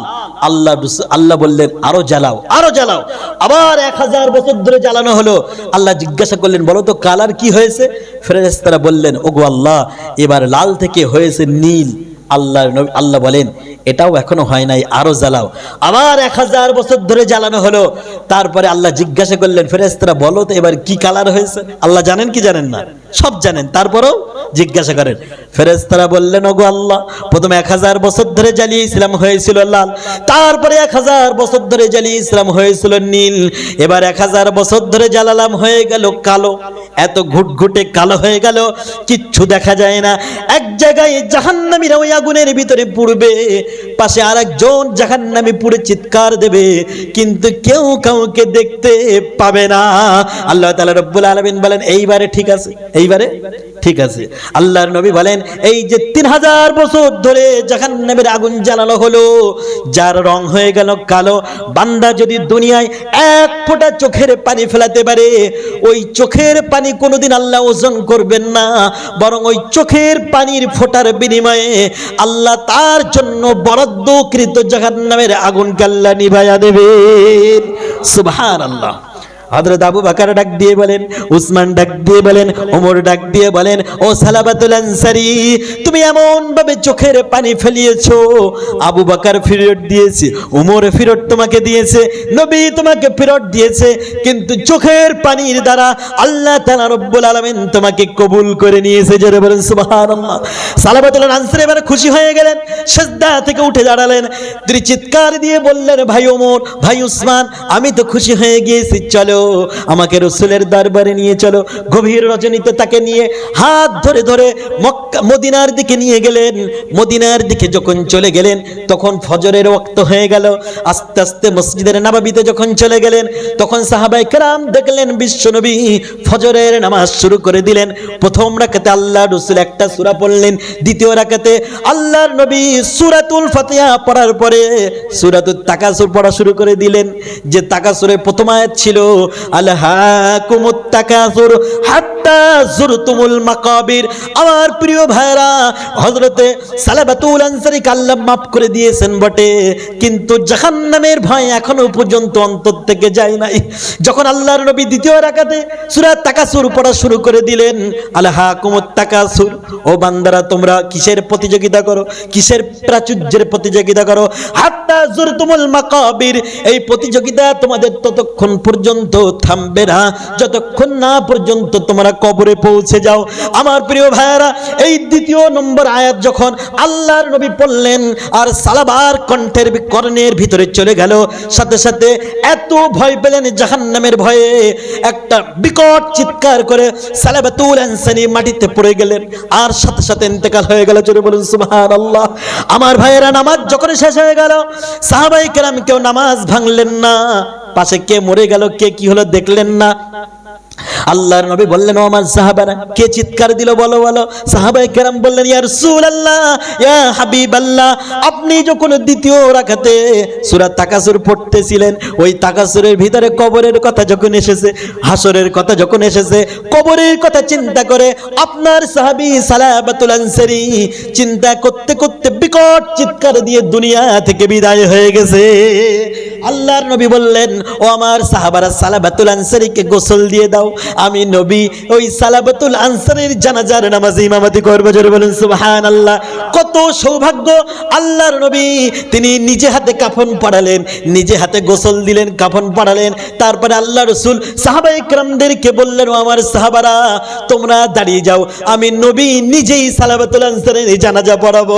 আমার প্রিয় ভাইয়েরা, জানাজা যখন সম্পন্ন হয়ে গেল, আল্লাহর নবী সাল্লাল্লাহু আলাইহি ওয়াসাল্লাম সালাবাতুল আনসারীর খাটিয়া সামনের দিকে ধরলেন। আল্লাহ রাসূল আগে আগে যায়, সামনের খাটিয়া ধরে আগে আগে যায়। সাহাবায়ে কেরাম দেখে আল্লাহর নবী জমিনে হাঁটে বটে, জমিনে চলাফেরা করে, সামনের দিকে এগিয়ে যায়, কিন্তু পাটা ভালোভাবে ফেলেন না। আল্লাহ রাসূল বুড়ো আঙুলের উপরে ভর করে করে আস্তে আস্তে পা ফেলতে ফেলতে সামনের দিকে চলে যায়, কবরের দিকে চলে যায়। হঠাৎ করে পাশ থেকে হযরত ওমর জিজ্ঞাসা করলেন, ইয়া রাসূলুল্লাহ, ইয়া হাবিবাল্লাহ, আপনি যখন জমিনের উপরে চলাফেরা করেন আপনি তো পা দুটোকে ভালোভাবে ফেলেন, কিন্তু এখন দেখতেছি আপনি বুড়ো আঙুলের উপরে ভর করে করে সামনে কেন চলেন, পা ফেলেন না কেন? আল্লাহর নবী বললেন, আমার সাহাবারা শোনো শোনো, সালাবাতুল আনসারীর উপরে আল্লাহ তাআলা রব্বুল আলামিন এত খুশি হয়েছে, এত খুশি হয়েছে, crore crore million billion trillion আল্লাহর রহমতের ফেরেশতাদেরকে আল্লাহ পাঠিয়ে দিয়েছে। সুবহানাল্লাহ, আরো জোরে বলেন সুবহানাল্লাহ।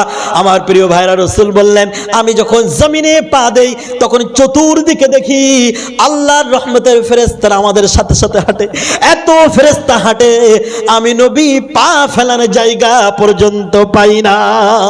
আমার প্রিয় ভাইরা, আল্লাহ রাসূল সাল্লাল্লাহু আলাইহি ওয়াসাল্লাম সালাবাতুল আনসারীর আস্তে আস্তে কবরের পাশে গিয়ে খাটিয়াটা যেই মাত্র রেখেছেন, সাথে সাথে ওই সালাবাতুল আনসারীর কন্যা হযরতে খামসা রাদিয়াল্লাহু তাআলা আনহা তিনি পিতার লাশটাকে জড়িয়ে ধরলেন, ধরে বললেন, ও আমার পিতা, আমি তোমাকে বলেছিলাম যতদিন আল্লাহ তোমাকে না মাফ করবে, রাসূল তোমাকে না মাফ করবে, তোমাকে পিতা বলে কোনোদিন পরিচয় দেব না। হে আমার পিতা, আজকে এমন সময় তোমাকে পিতা বলে পরিচয় দিলাম, তুমি আমাকে কন্যা বলে একটিবার ডাকতে পারলে না। আমার প্রিয় ভাইরা, বিশ্বনবী সালাবাতুল আনসারীর কন্যা হযরতে খামসা রাদিয়াল্লাহু তাআলা আনহার হাতটা ধরলেন, ধরে বললেন, ও খামসা, না শোনো শোনো, তোমার পিতা দুনিয়ার বুকে বেঁচে নাই, কিন্তু তুমি যতদিন বেঁচে থাকবে আমি মুহাম্মদ তোমার জন্য ততদিন পিতা হয়ে থাকবো। জোরে বলুন, আরো জোরে বলুন সুবহানাল্লাহ। সালাবাতুল আনসারীর লাশটা আল্লাহর নবী কবরের ভিতরে দিচ্ছেন আর বলছেন, ওগো আল্লাহ, রাসূলুল্লাহ, সালাবাতুল আনসারীর উপরে আপনি রাজি ছিলেন, আমি নবীও খুশি ছিলাম, কবরের ভিতরে দিলাম, তুমি এই কবরটাকে জান্নাতে পরিণত করে দাও। আরো জোরে বলুন সুবহানাল্লাহ। সাহাবায়ে কেরাম আফসোস করে করে বলে, ও নবী, আজকে যদি সালাবাতুল আনসারীর জায়গায় আমরা যদি তার কবরে শুয়ে পড়তে পারতাম, তাহলে আমাদের ভাগ্যটা কতই না ভালো হয়ে যেত। আমার ভাইয়েরা বলতে চাই, গুনাহ করেছেন আপনি, গুনাহ করেছি আমি, জীবনটা গুনাহ করে করে বরবাদ করেছেন। 70 বছর গুনাহ করেছেন, 80 বছর গুনাহ করেছেন, 50 বছর গুনাহ করেছেন। আমার যুবক ভাইয়েরা 60 বছর নয়, 70 বছর নয়, 30 বছর 20 বছর ধরে গুনাহ করেছো, অপরাধ করেছো। আল্লাহ তাআলা রব্বুল আলামিন তোমার দিকে চেয়ে আছে, কখন আমার বান্দা আমার কাছে এসে বলবে, ওগো আল্লাহ, জীবনে এতটি প্রান্তর পর্যন্ত ভুল বুঝতে পারি নাই, আজকে ভুল বুঝতে পেরেছি। সেই পুরা বাজার থেকে এইচএম শহীদুল ইসলাম ফারুকী সাহেবের হুজুরে ওয়াজ শুনে জীবনের ভুলগুলো বুঝতে পেরেছি। ওগো আল্লাহ, আর কোনোদিন নামাজ ছেড়ে দেব না, মিথ্যা কথা বলবো না। ওগো আল্লাহ, কলেমার সাথে তুমি আমাকে মৃত্যুটা একটু দিয়ে দিও। আল্লাহ, তুমি আমাকে মাফ করে দাও।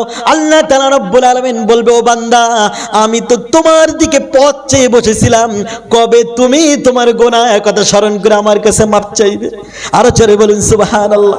আমার প্রিয় ভাইয়েরা, এই জন্য সময় নষ্ট নয়, সময় নষ্ট আজকে এখন থেকে নিয়ত করুন যে ইনশাআল্লাহ হুজুর আগামী থেকে নামাজ পড়বো। একটু হাত তুলে দেখান তো দেয় ভাইরা, একটু আল্লাহকে দেখান। হাত নামান না ভাইরা, হাত নামান, আল্লাহকে দেখান যে ইনশাআল্লাহ আমরা নামাজ পড়বো হুজুর, ইনশাআল্লাহ নামাজ পড়বো, মিথ্যা কথা বলবো না, পিতামাতার সাথে খারাপ আচরণ করবো না, ওজনে কম, কারোর সাথে গীবত করবো না, যত রকম অপরাধ আছে সব অপরাধ থেকে বেঁচে থাকবো ইনশাআল্লাহ। এখন অনেকে ভাবছে হুজুর ইনশাআল্লাহ তো বললাম, ইনশাআল্লাহ তো, অনেকে আবার এমন চালাক মানুষ আছে বলে, হুজুর আমি বলো হাত উঠাইনি, আমি বলো হাত উঠাইনি। অনেকে এরকম বুদ্ধিমান আছে, কেন হাত উঠাস না? না, হাত উঠানোর পরে যদি না মানতে পারি তাহলে একটা মিথ্যা প্রতিশ্রুতি দেওয়া গুনাহ হবে না? কি মনে করে? গুনাহ হবে না? খুব চালাক মানুষ। আল্লাহর নবী বলেছেন, যখন কোনো ব্যক্তি ভালো কাজের নিয়ত করে, কি কাজের নিয়ত করে? ভালো কাজের নিয়ত করে, তখন ওই ব্যক্তির নামে আল্লাহর ফেরেশতারা সওয়াব লিখতেই থাকে, লিখতেই থাকে। জোরে বলেন সুবহানাল্লাহ। কতক্ষণ লিখতে থাকে? যতক্ষণ না পর্যন্ত ওই বান্দা ভালো কাজটা সম্পন্ন না করে। সুবহানাল্লাহ। আর যখন কোনো ব্যক্তি খারাপ কাজের নিয়ত করে, তখন ফেরেশতারা গুনাহ লিখতে যায়। আল্লাহ ফেরেশতাদেরকে ডাক দিয়ে বলে, ও আমার ফেরেশতারা, গুনাহ লিখো না, কারণ আমার বান্দা খারাপ কাজের নিয়ত করেছে কিন্তু এখনো তো করে নাই। সুবহানাল্লাহ, এখনো তো করে নাই। ফেরেশতারা তারপর যখন ওই বান্দা খারাপ কাজটা সম্পন্ন করে, নিয়ত করেছিল সম্পন্ন করে ফেলেছে, ফেরেশতারা এইবার খারাপ কাজটা, গুনাহটা লিখে খাতা বন্ধ করে দিতে যায়। আল্লাহ বলে, একেবারে বন্ধ করিস না, কারণ আমার বান্দা গুনাহ করেছে, আমি বান্দার দিকে তাকিয়ে আছি। তারপর ওই বান্দা যদি আবার ভুল বুঝে আমার কাছে মাপ চায়, আমি আর ফেরেশতারা তোমরা ওই গুনাহটা সম্পূর্ণ লিখে মুছে সাফ করে দেবে। জোরে বলেন সুবহানাল্লাহ। এই জন্য আল্লাহর দয়া অনেক বেশি। প্রিয় ভাইয়েরা, যতক্ষণ কথা বলেছি কোরআন হাদিসের উপর আলোচনা করেছি, আপনারা বিরক্ত হন নাই তো? আমি যেখানেই আলোচনা করি, আমি অনেক জায়গায় আলোচনা করি সামনে কোরআন শরীফ রেখে, আর সামনে কোরআন রাখলে ওটা শুধু ওয়াজ হয় না, ওটা শুধু আওয়াজ হয় না, ওটা হয় ওয়াজ। কি বললাম? আজকাল দেখবে অনেক বক্তারা ওয়াজ করে, ওয়াজ তো করে না, শুধু আওয়াজ করে। কি করে? কোরআন হাদিস বাদ দিয়ে যদি আপনি ঘন্টার পর ঘন্টা ওয়াজ করেন, ওই ওয়াজের ভিতরে কোনো হেদায়েত আসতে পারে না। কিন্তু কোরআন হাদিস এর উপরে ভিত্তি করে আপনি যদি একটা কথা বলেন, ওই কথাটার মাধ্যমে অসংখ্য শ্রোতাদের জীবনে পরিবর্তন আসতে পারে কি পারে না? কারণ হেদায়েত দেবেন কে? আল্লাহ। এই জন্য আপনারা অন্তর দিয়ে শুনেছেন, যে কজন হয়েছে আলহামদুলিল্লাহ। আমি আপনাদের সামনে আলোচনা রেখে খুশি অনুভব করেছি। আমার আল্লাহ নিশ্চয়ই এই দৃশ্যটা দেখে খুশি হয়েছেন। যারা বলেন আলহামদুলিল্লাহ। আপনারা আশা করি বিরক্ত হন নাই তো? বিরক্ত হন নাই? আল্লাহ যদি সুযোগ দেয় আবার আলোচনা করব। আমার বলার উদ্দেশ্য ছিল এই, আপনি রসুলকে শুধু ভালোবাসলে হবে না, ভালোবাসার সাথে সাথে অনুসরণ করতে হবে। কি করতে হবে? আল্লাহ রসুলকে ভালোবেসেছিল কে? আবু তালিব, কিন্তু অনুসরণ করেন নাই। ওই ভালোবাসা দিয়ে জান্নাতে যেতে পারবে না। আল্লাহ রসুলকে ভালোবেসেছিল বেলাল, আল্লাহ রসুলকে ভালোবেসেছিল আবু বকর, উসমান, আল্লাহ রসুলকে ভালোবেসেছিল সালমান ফারসি। বেলাল ছিল হাফসা দেশ থেকে। কোথা থেকে? হাফসা, হাফসি থেকে এসেছিল। আর পারস্য থেকে এসেছিল সালমান। আল্লাহ রাসূলকে অনুসরণ করার কারণে তারা হেদায়েত পেয়ে গেল। জোরে বলে ঠিক কিনা?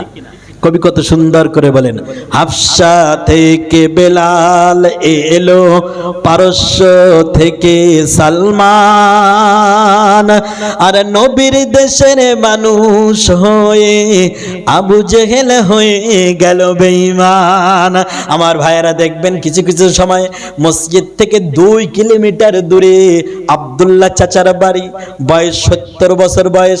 ওই মসজিদ থেকে 2 কিলোমিটার দূরে বাড়ি হওয়া সত্ত্বেও ফজরের সময়ে কাঁপতে কাঁপতে ঠান্ডার সময় মসজিদ আসে কি আসে না? আসে। 2 কিলোমিটার দূর থেকে আসলো, কিন্তু মসজিদের পাশেই বাড়ি। সলিমউদ্দিন কসিমউদ্দিন ফজরে আজান শুনে এক পাশ থেকে আরেক পাশে শুয়ে পড়লো, কিন্তু নামাজে আসলো না। হেদায়েত দেবার মালিককে? হাফসা কত দূর, সেখান থেকে বেলাল এসে মুসলমান হলো। পারস্য কত দূর, সেখান থেকে সালমান এসে মুসলমান হলো। কিন্তু বাড়ির পাশে আবু জেহেল বেঈমান হয়ে গেল। আমার প্রিয় ভাইয়েরা, এই জন্য হেদায়েতের নিয়তে কোরআন হাদিস যখন আপনি শুনবেন, আপনার জীবনটাকে হেদায়েতে পরিপূর্ণ করবেন কে? আল্লাহ। প্রিয় ভাইয়েরা, আর কোন লম্বা নাই। এই ভাই দেখো, আমরা একটু দরুদ শরীফ পড়ি। আল্লাহুম্মা সাল্লি আলা সাইয়্যিদিনা মাওলানা মুহাম্মদ ওয়া আলা আলি সাইয়্যিদিনা মাওলানা মুহাম্মদ। আল্লাহুম্মা সাল্লি আলা সাইয়্যিদিনা মুহাম্মদ। আসুন আমরা বিশ্বনবীর শানে একটু সালাত ওয়া সালাম পেশ করি নেই। ইয়া নবী আলাইকা ইয়া রাসূল সালামুন আলাইকা ইয়া হাবিবি সালামুন আলাইকা সালাতুল্লাহি আলাইকা। কঠিন হাসরের দিনে কি হবে মোদের নসিবে,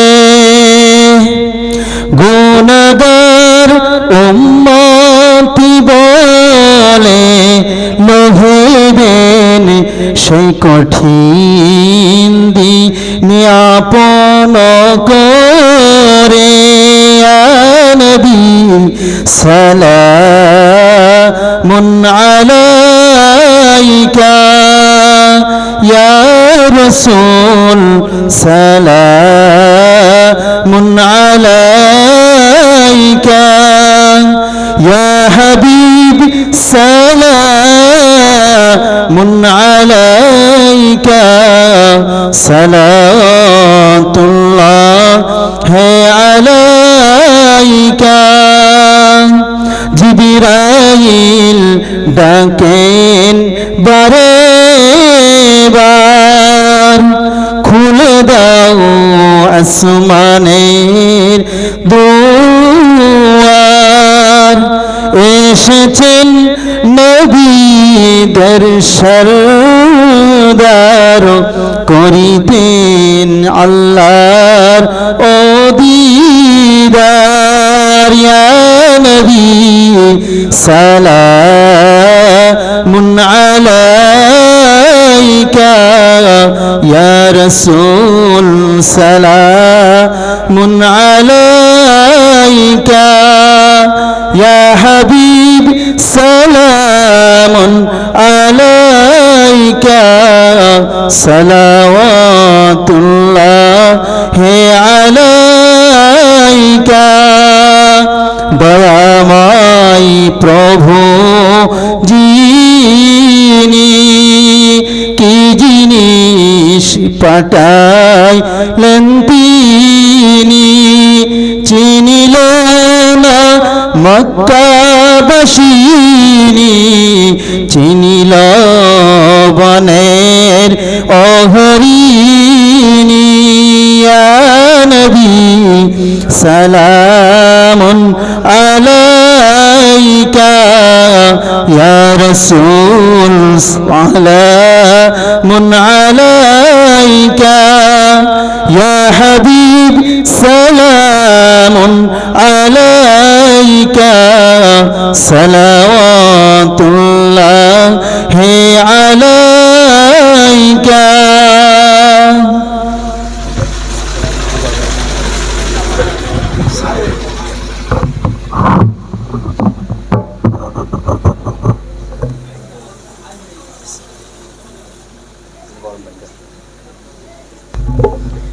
بلغ العلا بكماله كشف الدجى بجماله حسنت جميع خصاله صلوا عليه وآله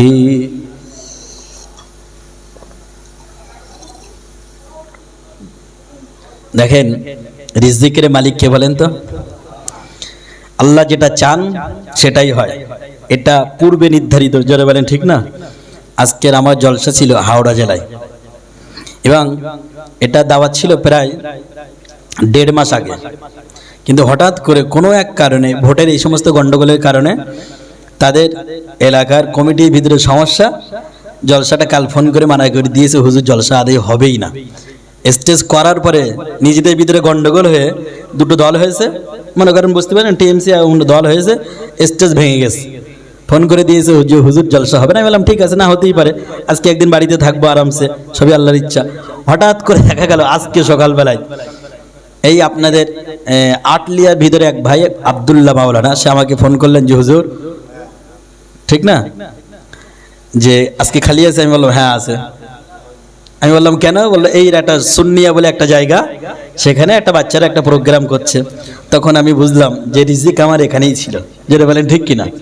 এই যে এখানে আসার পরে ভাইয়েরা অনেক নাস্তা দিল, এই নাস্তাগুলো এখানে ওনারা দেবেন আর আমি খাবো, এটা অনেক আগে থেকেই। ওই জন্য হাওড়া জেলা হবে না। আপনি মনে মনে করছেন যে হুজুর কি করে কি হয়? দেখেন দুই এক সময় আমরা ভাত গালে তুলি, এই যে ভাতটা গালে তুলি, ওই যে চাউলটা তৈরি হয়, ওটা যার খেতে যে ধানটা চাষ হয়েছিল সে কি জানতো কোন ফ্যাক্টরিতে যাবে? জানতো না। ফ্যাক্টরি মালিকও জানতো না ওটা কোন দোকানে বিক্রি হবে। ওই কোন দোকানে বিক্রি হবার পরে ওই দোকানদারও জানতো না যে ওটা কে কিনবে। তারপর থেকে ওই অসংখ্য কোটি কোটি মিলিয়ন বিলিয়ন চাউলের ভিতরে আপনি 1 কেজি 2 কেজি 1 বস্তা চাউল বাড়িতে নিয়ে আসলেন, নিয়ে আসার পরে কোন চাউলটা আপনার নসিবে না আপনার স্ত্রীর নসিবে তাও আপনি জানেন কে? ওই চাউলটা মাটিতে তৈরি হওয়ার আগে তিনি আল্লাহ নিজেই আগে লিখে দিয়েছেন ওটা আমার ওই সুন্নিয়া এলাকার আব্দুল্লাহ ভাইয়ের নামে। বুঝতে পারছেন? তারপরে আপনি মনে মনে করছেন হুজুর আমি তো 1 লোকমা গালে তুললাম, ওই যে 1 লোকমা খাবার গালে তুলেছিলেন ওগুলো যে সব আপনার নসিবে আছে এমনটি নয়। দেখবেন অনেক সময় এমন হয় আপনি ভাত গালে তুলেছেন, তোলার পরে মনে করছেন খাবো মজা করে, হঠাৎ করে বিষুম লেগেছে, লাগে কি লাগে না? ওই ভাতের ভিতরে কিছু ভাত আপনার পেটে চলে গেল, আর 1টা থেকে 2টা ভাত বিষুম লাগার কারণে আপনার নাকের উল্টো সাইডে উঠে গেল। ওটা কি ওঠে না? আপনি খাবার পরে খেয়েছেন, মুখ ধুয়েছেন, হাত ধুয়েছেন, পানিও খেয়েছেন, খাবার পরে নাক হালকা জ্বালা জ্বালা ভাব। আপনি বাইরে এসে হঠাৎ করে জোরে একটা হাসি তুলেছেন, আর যেই হাসি তুলেছেন নাকের ভিতর থেকে ওই জমানো 2টা ভাতের টুকরা চাউলের টুকরা বেরিয়ে গেছে। আর যেই বেরিয়ে গেছে আপনার বাড়ির শাশুড়ির দেওয়া একটা কালো মুরগি ছিল, যেটা আপনার স্ত্রী খুব যত্ন করে আদর করে বাড়িতে ডিমির আশায় পুষত, ও পাশে দাঁড়িয়েছিল। যেই আপনার নাকের ভিতর থেকে পড়েছে ও বিসমিল্লাহ বলে তুলে নিয়েছে, ঠিক কিনা? ওইটা কার নসিবে ছিল? ওর নসিবে ছিল। এই জন্য আপনি 1 লোকমা ভাত গালে তুলেছেন, ওর ভিতর থেকে 1-2 সা ভাতের ভিতর থেকে একটা ভাত আপনার নাকে ঢুকে গিয়েছে, আপনার পেটে যায়নি, কারণ ওইটা আগে থাকতেই আল্লাহ ওই কালো মুরগিটার নসিবে। ওই জন্য আমরা যেটা ভাবি ওটা হয় না, যেটা আল্লাহ যেটা ভাবেন ওটাই হয়। তাই আমি ভাবছিলাম যে কোথায় আমার দাওয়াত ছিল, সেখান থেকে মিস্টেক হয়ে আপনাদের সামনে এনে আপনাদের সামনে আলোচনা করার সুযোগ দিলেন। আপনাদের সাথে একটা মুখ পরিচিতি এবং একটা সুন্দর মহব্বত তৈরি হলো কি হলো না? এবারে আসুন একটু ইস্তিগফার পড়ি। আমি গুনাহগার, আমার গুনার দিকে তাকায়া একটু ইস্তিগফার পড়ছি, আপনারা নিজ নিজ সকলের গুনার দিকে তাকায় একটু ইস্তিগফার পড়েন। আস্তাগফিরুল্লাহাল্লাযী রব্বি মিন কুল্লি যামবি ওয়া আতুবু ইলাইহি লা হাওলা ওয়ালা কুওয়াতা ইল্লা বিল্লাহিল আলিয়্যিল আযীম। তাওবা আস্তাগফিরুল্লাহি রাব্বি মিন কুল্লি যামবি ওয়া আতুবু ইলাইহি লা হাওলা ওয়ালা কুওয়াতা ইল্লা বিল্লাহিল আলিয়্যিল আযীম। আয় আল্লাহ, আমরা জীবনে যত গুনাহ করেছি সমস্ত গুনাহ থেকে তোমার দরবারে ক্ষমা প্রার্থনা করছি। اللهم آمين. ربنا ظلمنا أنفسنا وإن لم تغفر لنا وترحمنا لنكونن من الخاسرين. ربنا لا تزغ قلوبنا بعد إذ هديتنا وهب لنا من لدنك رحمة إنك أنت الوهاب. اللهم اغفر ذنوبنا وامح عيوبنا وأد ديوننا وكن لنا معينا ظهيرا. لا إله إلا هو الحليم الكريم. سبحان الله رب العرش العظيم. আয় আল্লাহ, আমরা গুনাহগার, খাতাকার, সিয়াকার। আয় আল্লাহ, আমাদের গুনাহ বেশুমার। আসমানের নিচে জমিনের উপরে আমাদের মতো গুনাহগার বান্দা হয়তো তোমার আর দ্বিতীয় নাই আল্লাহ। আল্লাহ, আমরা জেনেও যত গুনাহ করেছি, না জেনেও করেছি, বুঝেও করেছি, না বুঝেও করেছি, মানবে অলক্ষ্যে তোমার সচক্ষে দিনের আলোতে রাতের অন্ধকারে। আল্লাহ, আমরা জানি এইটা করলে তুমি অসন্তুষ্ট হবে, তারপরেও শয়তানের ধোকায় পড়ে সেই অপরাধটাই আল্লাহ আমরা করে বসি আল্লাহ।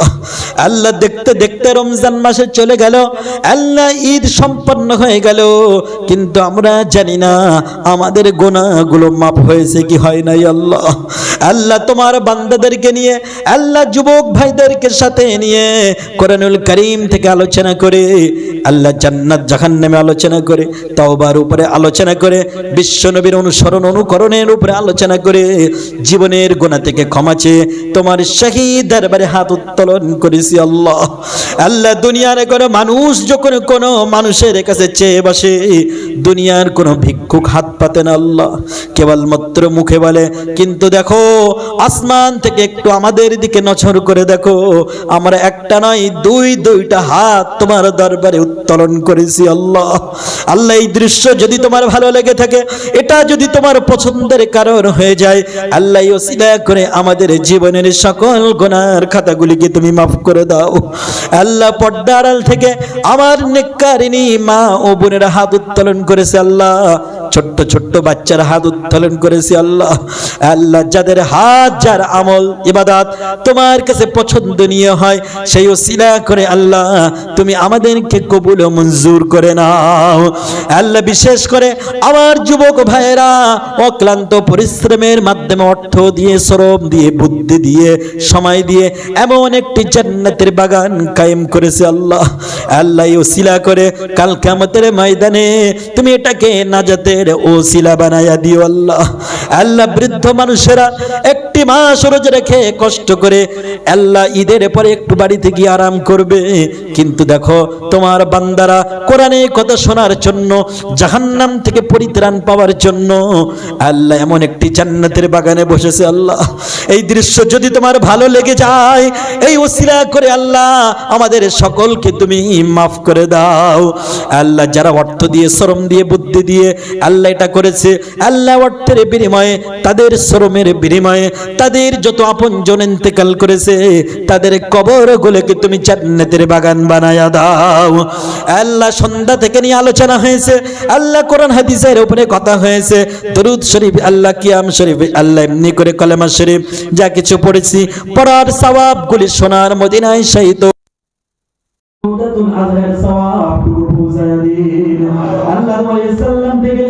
বিশ্ব নবী পর্যন্ত যত নবী রাসূলগণ, নবীগণ, সিদ্দিকীন, শুহাদা, সালেহিন, সাহাবায়ে তাবিঈন, খুলাফায়ে রাশিদিন, জান্নাতুল বাকি, জান্নাতুল মুআল্লা, মক্কা শরীফ, মদিনা শরীফ, বাগদাদ শরীফ আল্লাহ, খাস করে আল্লাহ আজমির শরীফ, যে যেখানে ঈমান নিয়ে শুয়ে পড়েছে সকলের আরওয়াহ মুবারক সওয়াবগুলো পৌঁছে দিন আল্লাহ। খাস করে মুসাদ্দাদ জামান আমির শরিয়ত হুজুর রাহমাতুল্লাহ, তার পাঁচকলিজার টুকরা ভক্ত মুরিদ, বিশেষ করে বশির হুজুর রাহমাতুল্লাহ, সকল হুজুরদের আরওয়াহ মুবারক সওয়াবগুলো পৌঁছে দিন আল্লাহ। খাস করে দরগাপুরে হুজুর, এমনি করে হারুনা পীর, আল্লাহ আব্বাস রহমাতুল্লাহ, এমনি করে আল্লাহ বলদার সুরি সাহেব হুজুর, পানি গোবরা হাফেজ সাহেব হুজুর, সকল হুজুরদের আরওয়াহ মুবারক সওয়াবটুকু পৌঁছে দিন। আল্লাহ খাস করে তোমার যে ঘরের পাশে বসে আমরা হাত উত্তোলন করেছি আল্লাহ, এই ঘরটা এমনি এমনি হয় নাই, তোমার এই এলাকার যে সমস্ত বান্দারা এই ঘরে দান করে আজকে কবরে শুয়ে পড়েছে, তাদের আরওয়াহর উপরে সওয়াবটুকু পৌঁছে দিন। আল্লাহ তাদের কবরগুলোকে জান্নাতের বাগান বানায় দিন। আল্লাহ খাস করে তোমার যে সমস্ত বান্দারা আজকে এই জান্নাতের বাগানে আল্লাহ তাবরকের জন্য দান করেছে আল্লাহ, আল্লাহ এখানে বসে সময় দিয়েছে আল্লাহ, তাদের যত দাদা দাদি নানা নানি পিতা মাতা আপনজন যত মানুষ কবরস্থ হয়েছে তাদের আরওয়াহ মুবারক সওয়াবটুকু পৌঁছে দিন। আল্লাহ বিশেষ করে যাদের পিতা মাতা দুনিয়ার বুক থেকে বিদায় হয়েছে আল্লাহ, সেই মা আল্লাহ যে মা সন্তানের ছোট্ট বেলায় সন্তানকে বকা না দিয়ে সন্তানের কান্না মুখে শত চুমা দিয়ে সন্তানের মুখে হাসি ফোটাইছিল আল্লাহ, আল্লাহ সেই মা যে মা গভীর রজনীতে উঠে থেকে সন্তান কাঁদে, আল্লাহ সন্তানকে পরিষ্কার পরিচ্ছন্ন করে যে মা সন্তানের পেশাবের উপরে ঠান্ডার সময় রাত কাটিয়েছে আল্লাহ, আল্লাহ সেই মা আজকে কবরের ভিতরে শুয়ে পড়েছে আল্লাহ, আল্লাহ তুমি দেখো অনেক সন্তানেরা সেই মায়ের জন্য আজকে এই জান্নাতের বাগান থেকে হাত উত্তোলন করেছে আল্লাহ, আল্লাহ সন্তানদের হাতের দিকে তাকায়া কাকুতি মিনতি কণ্ঠের দিকে তাকায়া ওই মায়ের কবরটাকে তুমি জান্নাতের বাগান বানায়া দাও। আল্লাহ যে পিতা সারা জীবন নিজের সুখের দিকে না তাকায়া ঈদের দিনে নিজে ছেঁড়া জামা ময়লা জামা পরে সন্তানকে নতুন পোশাক কিনে দিয়ে মুখে হাসি ফোটাইছে আল্লাহ, আল্লাহ সেই পিতা চির জন্মের মতো আল্লাহ কবরে নীরব নগরে গহীন কবরে শুয়ে পড়েছে আল্লাহ, আজকে অনেক পিতাহারা সন্তানেরা আমাদের সাথে হাত উত্তোলন করেছে আল্লাহ, আমরা দোয়া করি পিতার কবরটাকে তুমি জান্নাতের বাগান বানায়া দাও। আল্লাহ আমি লক্ষ্য করেছি এই গ্রামের অনেক যুবক ভাইরা খুব মনোযোগ সহকারে কোরআন হাদিসের কথাগুলো শুনেছে আল্লাহ, আমার এই যুবক ভাইদেরকে তুমি হযরত আলীর মতো করে হযরত আম্মারের মতো করে তুমি ইসলামের জন্য কবুল ও মঞ্জুর করে নাও। আল্লাহ ছোট্ট ছোট্ট বাচ্চারা যারা এখানে বসে দুষ্টুমি না করে কোরআন হাদিসের কথা শুনেছে ওই সমস্ত বাচ্চাদেরকে তুমি হযরত হাসান হুসাইনের মতো করে কবুল করে নাও। আল্লাহ দাড়ি পাকা অনেক মুসলমান আল্লাহ অনেক বয়োজ্যেষ্ঠ পিতৃতুল্য মানুষেরা এখানে বসে কোরআন হাদিসের কথা শুনেছে আল্লাহ, তাদেরকে তুমি হযরত আবু বকরের মতো করে উসমানের মতো করে হযরত বয়োবৃদ্ধ সাহাবী সালমান ফারসির মতো করে কবুল ও মঞ্জুর করে নাও আল্লাহ। আল্লাহ তুমি যদি আমাদেরকে মাফ করে দাও আল্লাহ তোমার কোনো ক্ষতি হবে না আল্লাহ, আর যদি তুমি আমাদেরকে না মাফ করে দাও আমরা তো বরবাদ হয়ে যাব আল্লাহ। আল্লাহ তুমি আমাদেরকে মাফ করেছো এই কথার প্রতি বিশ্বাস করে আজকে আমরা দোয়া শেষ করলাম, তাকাব্বাল মিন্না ইন্নাকা আনতাস সামিউল আলিম ওয়া তুব আলাইনা ইন্নাকা আনতাত তাওয়াবুর রহিম। সুবহান রাব্বিকা রাব্বিল ইজ্জাতি আম্মা ইয়াসিফুন ওয়া সালামুন আলাল মুরসালিন ওয়ালহামদুলিল্লাহি রাব্বিল আলামিন। ওয়াজআল আখির কালামিনা ইনদাল মাউতি লা ইলাহা ইল্লাল্লাহু মুহাম্মাদুর রাসূলুল্লাহ সাল্লাল্লাহু আলাইহি ওয়াসাল্লাম। আপনার জন্য দোয়া